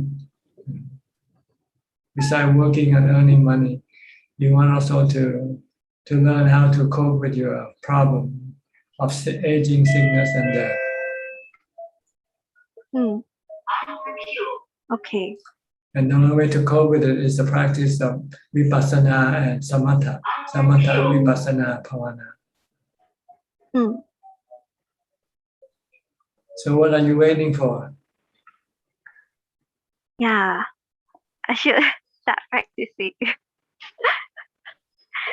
Last night I meditated 7 minutes. And then I felt very sleepy. Then you have to set up a schedule, a routine, a time limit. You're gonna sit for half an hour, 1 hour, and then you try to force yourself to do it. Don't give in to your laziness or sleepiness. If you're sleepy, get up and do walking meditation instead, or standing meditation. Okay. All right? Better now? You think better? You feel better now? Now you know what your future is? Yeah, I feel better now. Like this is a good way to think of the future rather than thinking about other things. Yeah. Other things don't matter. What matters is your aging, sickness, and death, and how to deal with it. Once you know how to deal with it, then your life will be at ease. You will always be happy. No worry about getting old, no worry about getting sick, and no worry about dying. Isn't that good? You have the Buddha to teach you. Yeah, it's good. Yeah. Okay, so study the teaching of the Buddha. Oh, yeah. Study how to practice dana, how to practice sila, and how to practice pavana. Yeah. Actually, a few nights ago, I dreamt that I saw the Buddha in my dream, and then I don't have anything that I could donate. I mean, I can give to the Buddha until I saw the bracelet on my wrist, which I gave it to the Buddha. The Buddha doesn't want any gift or offering. He wants you to practice. So that's the best offering for the Buddha is to practice Dhamma. Yeah. Okay. Is that all?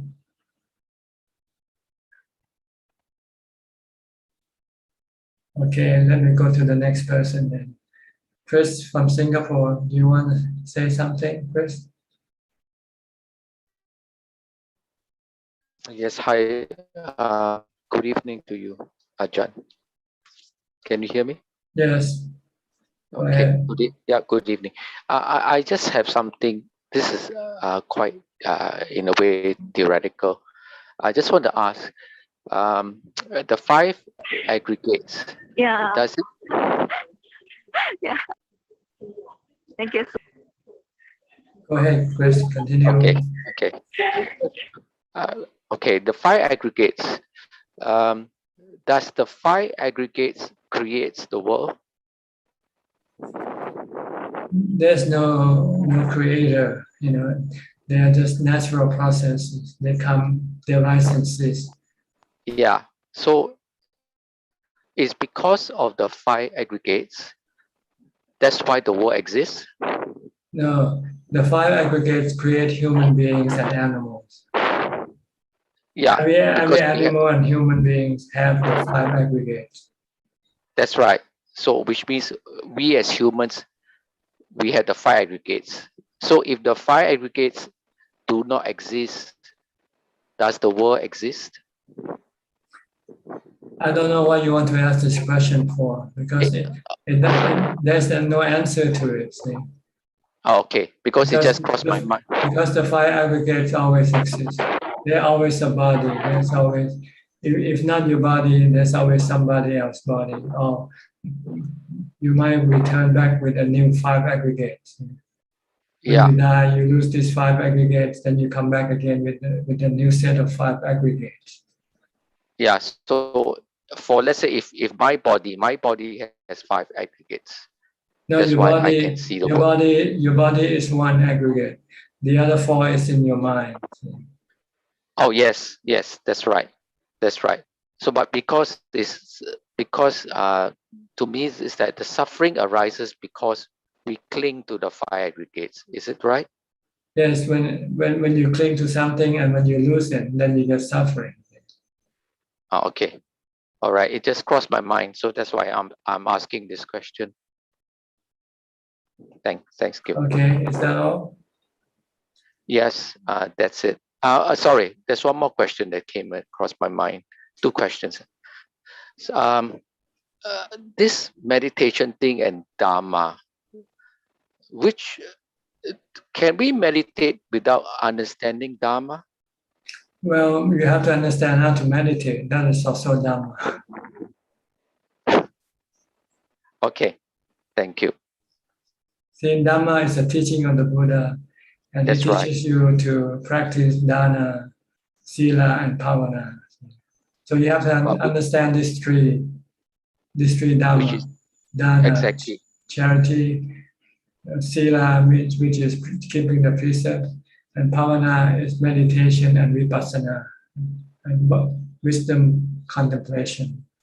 That's right. So which means in order to meditate, we must understand the meaning of dana, sila, and bhavana. Yes, how to do it. Okay. Thank you. Thank you. You're welcome. Next, Sammy from Lebanon. Hello, Tanajan. Can Haven't you hear seen me? you in a while. Yes, yes. Yes. Yeah, it's because I've started, university, Buddhist university. I'm taking some courses in Pali and, some other subjects. So I've been busy. I have also moved to like another monastery because the other monastery also got fully booked. So yeah, I haven't been able to join. I just wanted to say that my mind lately has there was like a lot of sadness, and I haven't been able to shake it off with meditation. But I've been practicing 8 precept most of the time. The only problem here in this monastery is the lunch time is at 1 o'clock, and I cannot do anything about that. So I just only that is the only issue with my practice. I cannot. I'm eating at like 1:30, so I finished like eating at 1:30. So I don't know if that's considered to be breaking the precept. Not necessarily. It's just a matter of how do you define midday. Midday to you might be 1:30 instead of 12. It's a matter of definition. The point is not to eat too much. That's the goal of keeping this precept, is to prevent you from eating too many times a day. Once or twice is enough for the body. So then you can concentrate on your practice. Yeah, I'm also trying to reduce eating even during the other 2 meals because I feel like one can unconsciously try to make up for dinner during the other 2 meals. So I try also to limit even the breakfast and lunch, and always kind of feel a little bit hungry all the time. I feel that's also good to control sexual desire. I feel it helps overall in my practice. I feel very good about reducing the food. That's what the 8 precept is there for, to support your meditation practice. Yes, but it's also not like my meditation seems like it's not giving happiness to my mind, or enough happiness to the mind. It seems like there's a more dominance of sad thinking in the mind. So That's how can because I deal you're with not that? maintaining mindfulness. You're not maintaining, you're not stop thinking. Your sadness comes from your thinking about things that make you sad. If you don't think about them, then you won't be sad. So keep reciting the mantra, or keep chanting, or keep focusing on what you do.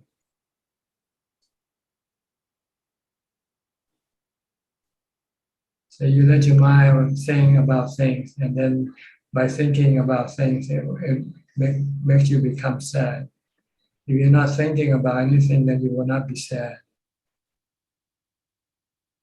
Yeah, that's true. Is this a monastery you're staying in, a Buddhist monastery or a Christian monastery? No, we don't have any Buddhist monasteries here. It's a Christian monastery. I see. But they allow you to meditate, to practice on your own. Well, I meditate in my room. I mean, they know I'm a yoga teacher, but of course I haven't told them about, Buddhism and my practice. But they did get surprised how I don't join the daily masses and the, Christian prayer times and all that. Mm-hmm. So they were kind of commenting on that. And I was like worried if I said, I'm a Buddhist since 11 years, they're not going to take it well. And those people are actually, they know me from my village. So the abbot here, he knows me. He knows I'm a yoga teacher, but he doesn't know I converted to Buddhism. I don't share that with a lot of people. So I worry that it might get me in trouble, I might get kicked out or something. But they're just saying, why aren't you coming to the mass? Or you have like a good opportunity to reconnect with God or something, It's yeah, but anyway, I'm hoping that by next month, I heard that the Thai government is gonna open up the country. So I'm working on getting there end of October, hopefully. Yes, one So of our participants is coming to Thailand already. She knows she has to quarantine for 14 days when she arrives. That's yeah, what they but have to next do. month, if we go next month, then we don't have to quarantine. Okay, maybe, I don't know. I haven't yet heard the detail. Maybe if you have 2 shots and you have tests that you're negative, then maybe they allow you to. Yeah, like Yeah. starting in next month, I think your prime minister already announced that. I see. Starting, yeah. Good. Okay. So no question really. Just Yeah, just about that dealing with the sadness and all that, but you already answered that. yeah. Try to be diligent with your mindfulness. Your mindfulness will protect your mind from sadness or worry and anxiety. Everything. It will clear the mind up. But only Yeah, I found that. temporarily. Yeah. As soon as you stop the mantra or stop being mindful, then your defilement will start working again. So when it starts working again, then you have to start using your mindfulness again. Yeah, and I know my sadness is coming from a very particular event that happened in the past, or let's say a few events. But yeah, I think the key is to stop thinking, whatever it is just to stop thinking about it, stop thinking about the past, and be more present in the present moment, to be more mindful. And I found that walking meditation is more helpful when the mind is like very heavy, and it's hard to sit and meditate. So I've been doing a lot of walking meditation, and it's kind of helps sometime to get into the moment and get out of my head and just into the moment. Okay. Is that all for today? Yeah. Yes. All right. Thank you, Tanaji. I see Kyrian Dong raise her hand. Does she want to speak? Kyrian?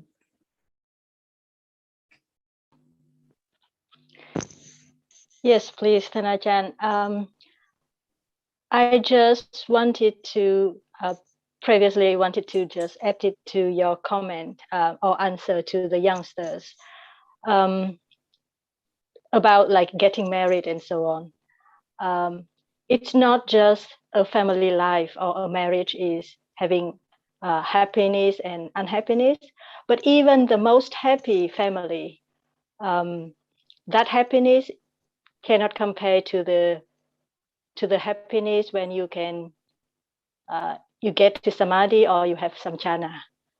So it's nothing compares. So you will never regret if you don't get married, and you will be happier if you can go the Dhamma way. That is guarantee. No failure in there. No mistake at all. That's what I'm doing right now. I've been doing it for the last 40 years. No now I only regret. get it. That is like I get a sense of what the truth is. You can never say, you can never find anything wrong or not full or not perfect in there. It's the perfect. Whatever the answer is, it's so perfect, so profound, Yes. so simple. Yes, but never regret. Yes. And also with Sami, he said that Thailand is opening soon. Yeah, he said October. Yeah, can you open the chat so he can send to me the link of whatever announcement? I haven't seen it, so maybe I don't have to pay for the quarantine or spend 2 weeks if I just delay 1 week. Okay, admin, you want to open the chat you want to contact Sammy for this info? Yes, I You have? Yes, I have Sammy, if you have the info, can you send it to her? Is it Sami 21 something? Yes, 2111026. Right, thank you. Oh, hi, Chuyen. Yeah, so I got that piece of information from a bhikkhu friend of mine who said that the Prime Minister already announced it, that by next month, I think either 8th of October or mid of October, then no more quarantine is required, but pretty sure that for vaccinated people. Oh, it's for And vaccinated then people. Yeah, I got another confirmation from someone else who said the same, but I haven't got any article at the moment. But if you want, you can message me, and if I got some article, I can send it to you. No problem. Thank you. But I'm not vaccinated, so maybe I just go ahead. Oh, you're anti-vaxxer. No, I'm not anti-vaxxer, but I heard so many bad things about it. So mainstream media is not good. People are still getting corona anyway, so Yeah, it's and not really... you get your immunity is worse. The death. Yeah. Okay. Is that good enough for you, boss? So I can go on to the next person, okay? Yes. Jacob, you just came in from Las Vegas, if I remember correctly. Very good memory, Ajahn. Very Can good I help memory. you? No questions today. I came to listen. Okay, fine. Thank you for coming in. I see Sulan is back again. Do you still want to ask another question, Sulan? I just want to listen. Yeah, just listen for now. Yeah. Okay. Thank you so much. So let me go to Selva Kumar. Selva Kumar. Yeah, Ajahn. Any question from you today? Hello, are you able to hear me? Yes, yes. Okay, can hear you okay. Okay, I just want to know, like, I'm practicing Sila, Samadhi and Panya, which is like morality, concentration, Anapana and Vipassana practice. Apart from that, I hear that a lot of practices are the like Kasina meditation, 4 elements meditation. So which is the right order to go for enlightenment? Like whether Sila, Samadhi, Panya, I practice Goenkaji tradition. They support one another. Sila support the practice of Samadhi, and the Samadhi support the practice of Vipassana. So is this order is enough, or we should advancedly practice like kasina meditation, 4 elements meditation? So if you don't have sila, you won't have enough time to practice meditation because you'll be doing something else.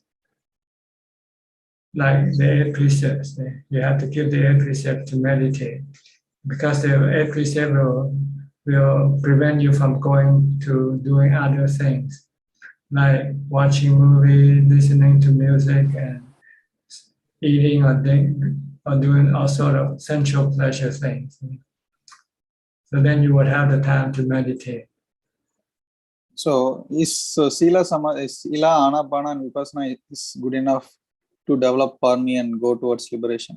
Samadhi, in order to get samadhi, there are many different types of meditation object you can use. But we only speak of something that I know, or the people that I learned from know, which is usually anapanasati or the mantra Bhutto Bhutto. But you can use other things. If you study in the scripture, there are 40 objects of meditation called the 40 Kammatthana. But you have to know how to use them and under which circumstances, because they serve different purposes, different circumstances. Like if you're angry, then you should use metta as the object of your meditation to get rid of your anger first, to bring your mind back to normal. And once your mind is back to normal, then you can use either the mantra or the breath or a kasina, like the color or something like that. Okay. So for developing jhanas, is anapanasati is enough, or other kasina meditation or 4 elements meditation is needed? Well, they are for different purposes. Like the 4 elements is really developing vipassana, to understand that the body is really making up of the 4 elements. Okay. So no self in the body. Okay. So for jhanas development, anapana is enough, or metta is also needed? You can use either way. Try it out. Okay. It works for different people, I think. So you just have to try the one that works for you. So till which level of jhana anapana is needed? Like what? Can you repeat it? No. Till which level of jhanas is anapana needed? There are 8 jhanas. There are 8 jhanas. To go step by step of jhana, till what jhana level anapana is needed? Oh, you need to get to the 4th jhana. That's when you have equanimity. So for till 4th jhana, anapana is sufficient? Yes. Or vipassana is also needed? No, vipassana is a different thing. It has nothing to do with jhana. Okay. It has to do with wisdom, to get rid of your delusion. Okay. The jhana cannot get rid of your delusion. You need wisdom to get rid of your delusion. So anapanasati focusing here of incoming breath knowing and outgoing breath knowing is sufficient? Yes, just sufficient to get you to the 4th jhana. Oh, okay. Okay. Thank you. Thanks a lot. You're welcome. Okay, I think everybody has been covered. So let me go to questions from Facebook if there's any question. This evening, so far, we have 11 questions. Okay, please go ahead. Thank you. The first question is from Rose, who's from Florida, United States. And she's asking, please convey to Thanajan that I'm seeking a conducive place for full-time meditation and living by 4 requisites. What advices could he give to me, Sadhu? What advice? She's looking for a place to meditate. She's, yes, just any advice you can give to her, given the circumstances. I mean, once you have located a place to practice, what else to do in addition to this? Then practice mindfulness first, keeping the precept, sila, samadhi, and panya. You need first to have sila to support your samadhi. And once you have samadhi, then you can develop panya. Because panya needs the support of samadhi. you cannot skip these steps, because without this thing, you will not be able to move forward. So try to maintain the precepts, then you will have the time to practice samadhi, mindfulness. Once you have samadhi, have jhana, then you can then practice wisdom, investigating the body, the feeling, and the mind as being anicca, dukkha, anatta, in order to get rid of your attachment to them. Because by attachment, it causes you dukkha. When you let go of attachment, then there will be no dukkha left in your mind. Okay. The next question is from To Pan Peng. Dear Ajahn, in the recent Q&A, Ajahn mentioned that investigation of painful feeling can also lead to jhana. Can Ajahn please speak more on this process? Thank you. Yes, when you come face to face with strong painful feeling in your body, if you cannot, you can use the investigation to separate the body from the pain and from the mind, in order to be able to see that these three things are separate. They're not one and the same. The mind is the one who knows. The pain is just a phenomena appearing from the body, and the body is made up of the four elements. So the body feels no pain. The pain doesn't afflict the body or the mind. It's just the mind that become painful, become afflicted by the mind's aversion to the pain. So once you can teach the mind just to leave the pain alone, leave the body alone, the mind should be merely knowing, and let the pain alone, let the pain appear as it appears, and leave the body alone. Don't move the body. Leave everything alone.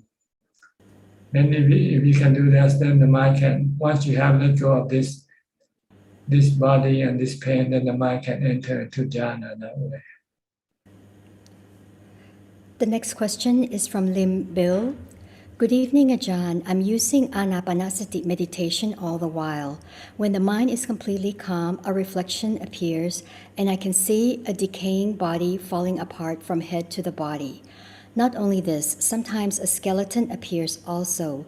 Should I continue using anapanasati? Can Ajahn shed some light, please? Sadhu, sadhu, sadhu. Well, it depends on what you want. If you want to have wisdom, then you can use the body contemplation. But if you want to have calm, then you should use anapanasati. The next question is from Mandy Smith. What are the 10 steps? Anapanasati, I think you have to ask, what's her name, Julia.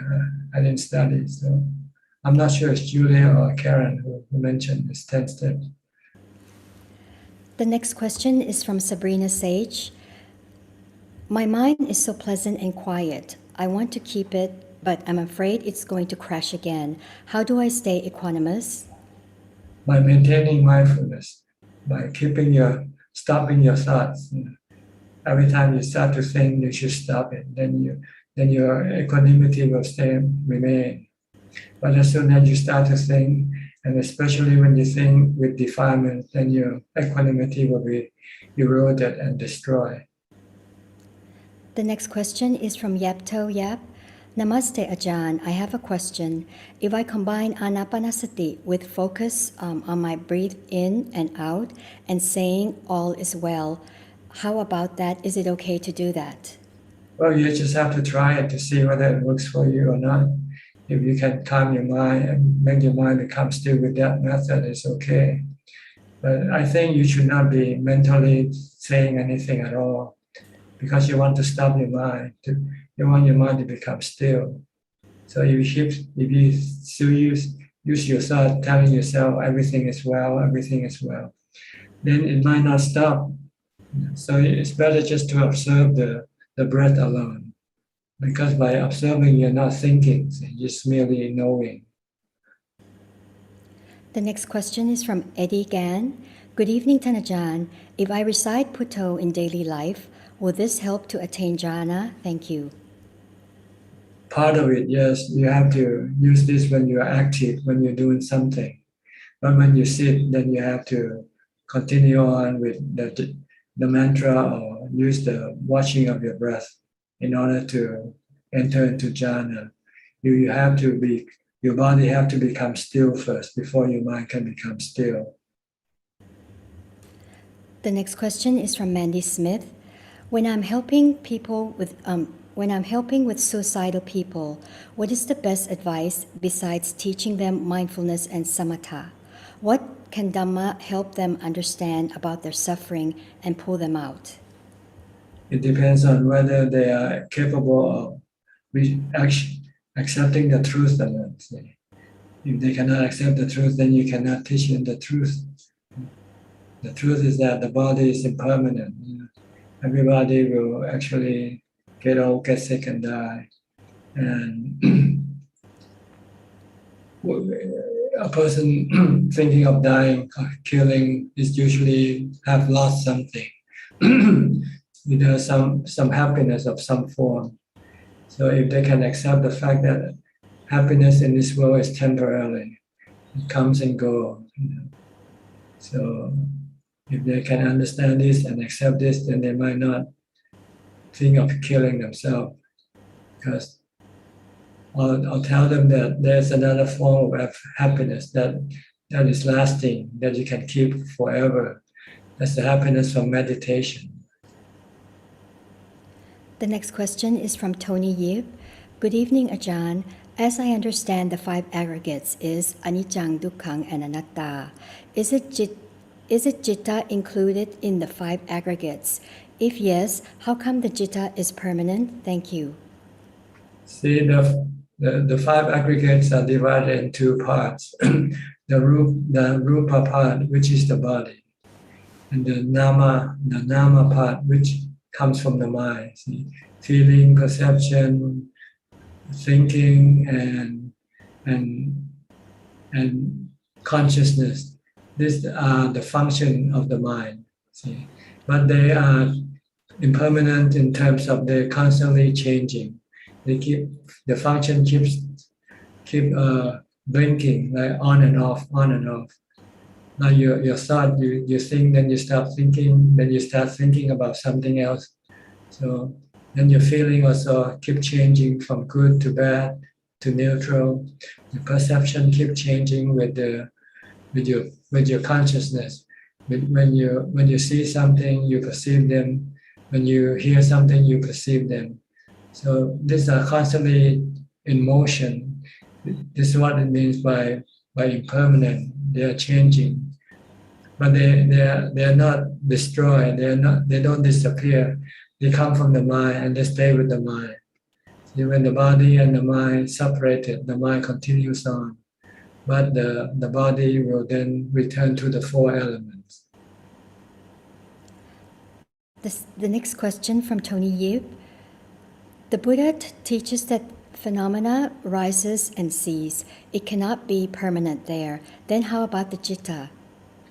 Well, the citta, the one who knows, is permanent. There are 6 things in the entire world or universe that are permanent.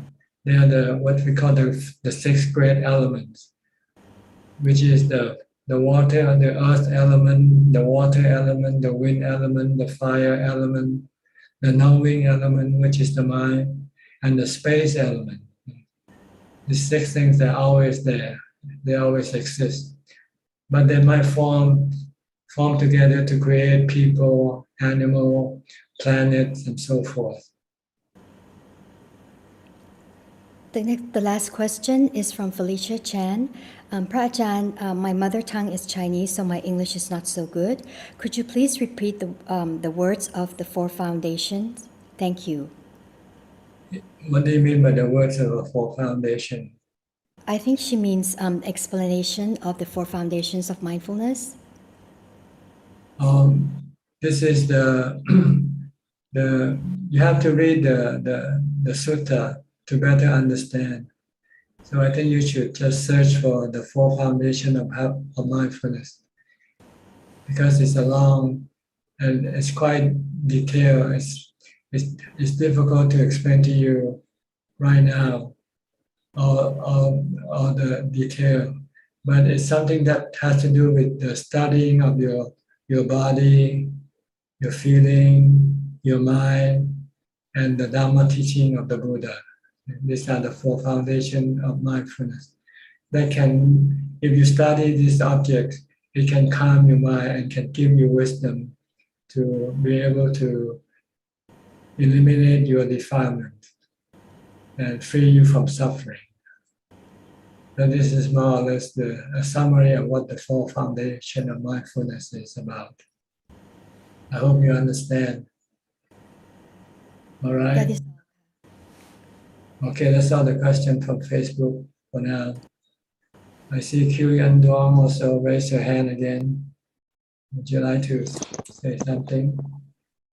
Yes, Tanachan, can you help? Because one of the questions which came up during this process is, I have to be responsible to my kids. They didn't require me to giving birth to this world. How to respond to that question? I cannot. They don't want to know about like rebirth and how a body or a person is, like how the mind possesses the body. How to do that? Well, you cannot teach someone who doesn't want to learn. Just simple as that. If they don't want to learn, then you don't teach. That's what the Buddha did to people who doesn't want to learn his teaching. He just leave them alone. So just accept that I'm selfish or I'm not responsible. It's not selfish. If they want to think it that way. It's just the fact that they don't want to learn.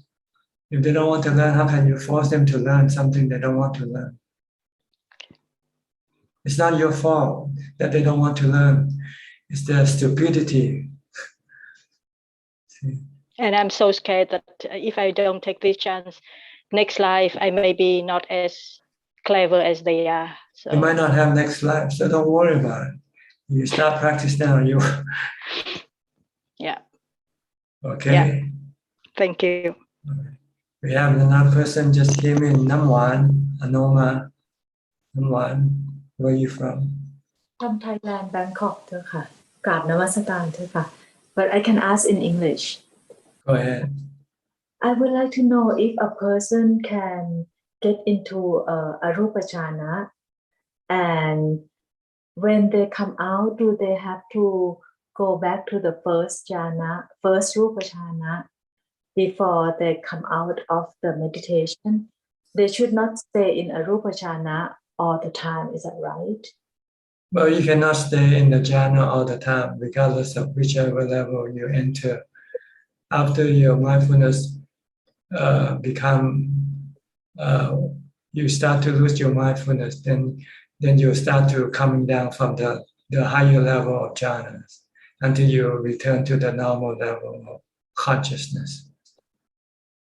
So if that person intend to get out of the jhana, so they should go down step by step to the first jhana before. You'll do it, you'll know how to do it once you get there. So it's not for me to explain to you here. Just get to the jhana first, then you'll know how to get out the jhana. First you want to know how to get in there. Once you know how to get in there, you'll know how to get out. Okay? Okay. And another, this is not a question, but something that I realized, and I think it may be helpful to many people, or maybe it's not, I don't know. But I realized that when people make me angry or make me unhappy, it's not because of them, but it's because of me. Because I am so into the feeling that the feeling that I like to be in happiness, and when I attach to the feeling that I love to be in happiness. So when they destroy my happiness, I get angry at them. But the wrong person is me. the wrong person is the one who want to keep myself in the happiness all the time. I didn't consider that I attached to the happiness. That's why I get angry. And so the thing that I should do is that when I attach to happiness, I should know that I attach. And when people make me angry, I should look at myself instead of look at them. It's not their fault, it's my fault that attached to happiness. Is it? I don't know whether my English is good enough to make to make you understand. Yes. The problem when you get angry is because you cannot get what you wanted. See? So when you cannot get what you wanted, or you lose something that you like, then you get angry. Yes. If you don't want anything, then you won't get angry. Yes, because I'm so so attached in happiness. Yeah. You want happiness. So when you lose happiness because somebody make it gone away, then you get angry at that person. But if you don't have any attachment to the happiness, then you won't get angry. You know that happiness comes and goes. Yes, because now I just happen to see that my mind attached to happiness, and it's like มันลอกออกจาก happiness นะเจ้าค่ะ It's like it so don't be attached to anything, then you won't get angry when you lose things. And it's peel off to be with the สติ เจ้าค่ะ peel off the happiness. The happiness is like happiness and any kind of pop is like a ฉาก เจ้าค่ะ It's like a screen, and the mind attached to that screen, and it's when it's realized, it peel off the screen. Do you? This is what I experienced. And about the jhana, I got into the jhana, and my problem is I stay in the arupachan for so long, and I get sick. For so long, I mean, it's like 2 or 3 days, and sometimes when you stay in arupachan for so long, I forget to go to the toilet, and I get the bladder infections or something like that. So I think that if we get into it, we should go down step by step to Rupachan, then get out and contemplate the Trairak or what's going on. I think that should be better than staying in the jhana for a long time and be happy, and when people get me angry, make me angry, and I don't like them, that is not right. I think I should do the contemplate on Trairak more and see the attachment in happiness and peel it off. I cannot peel it off, but as soon as I know that I attach to the pop, it's like kind of peel off and stay with the sati more. I guess if you have anything to teach me, please do so. Well, you need both. You need jhana to have equanimity.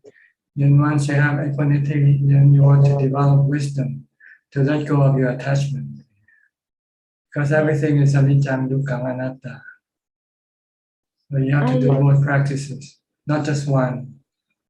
Not just one. So I get in first, and then I see the กระแสจิต that ขึ้นมา as a อนิจจังทุกขังอนัตตา Everything, not just the mind, the body, your money, your everything. You have to see everything completely as being anicca, dukkha, anatta. But if I'm in the jhana, you don't do contemplation when you're in jhana. You just keep it still. Only when you come out and when you start to contemplate.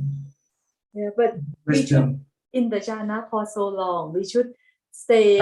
I don't know whether it's jhana or sleeping, because normally if you're in jhana, you'll be aware of everything. You're still aware of the body. If the body start to have pain, it will then trigger It's not sleepiness because I'm truly awake. Okay, It's truly awake, like whatever. You just do whatever you do, okay?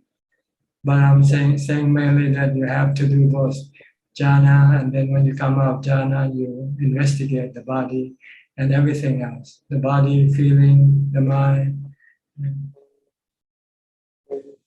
Okay? Thank you so much, Chandrajan. I will do both. Okay, you're welcome. Asaka. All right, anybody else have any question? Because we are quite, Rose just came in, huh? I haven't seen her for a while. Hi, Rose. Can you hear me? See your screen, but don't see you in the screen. Rose?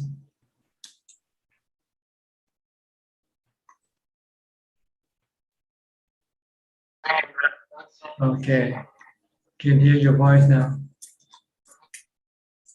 How are you? I haven't seen you for a while.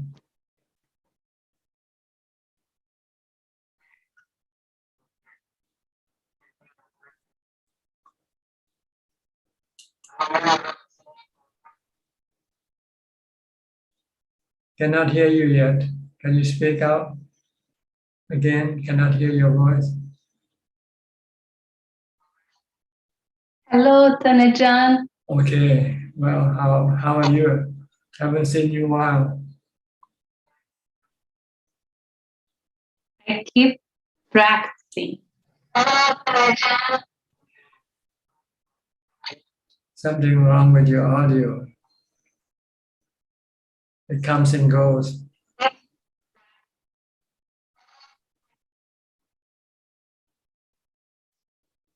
Can see you, but cannot hear you yet.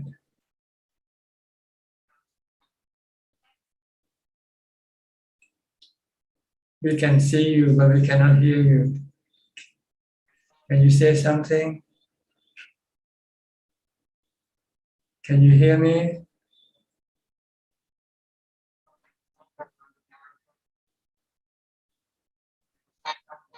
Thank you, Tanajan, for your beautiful Dhamma. Thank you for giving us this beautiful Dhamma.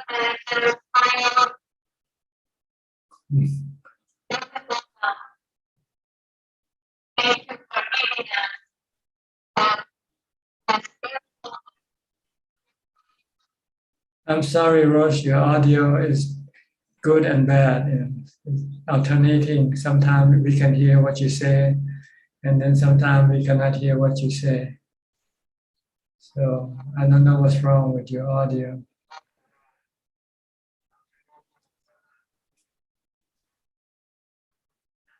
Can you continue on talking? If you like to say something, go ahead.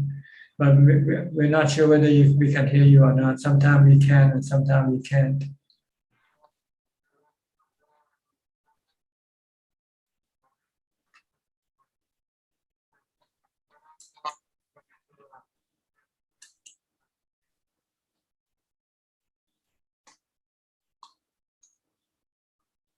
Well, I'm sorry, Rose, we cannot communicate today because maybe something is wrong with your audio system. So I think I will have to skip you for now and maybe talk to you again in the future, in the next meeting. Has anybody else had any question to ask at this time? If nobody, I will then have to bring this meeting to a close. Okay, thank you for your participation. I hope this meeting will benefit you somewhat and help you advance in your practice. In the meantime, please stay safe, stay mindful, and stay alert. And if nothing happens, I'll see you next week. Thank you and goodbye. Sadhu, sadhu, sadhu. Sadhu, sadhu, sadhu.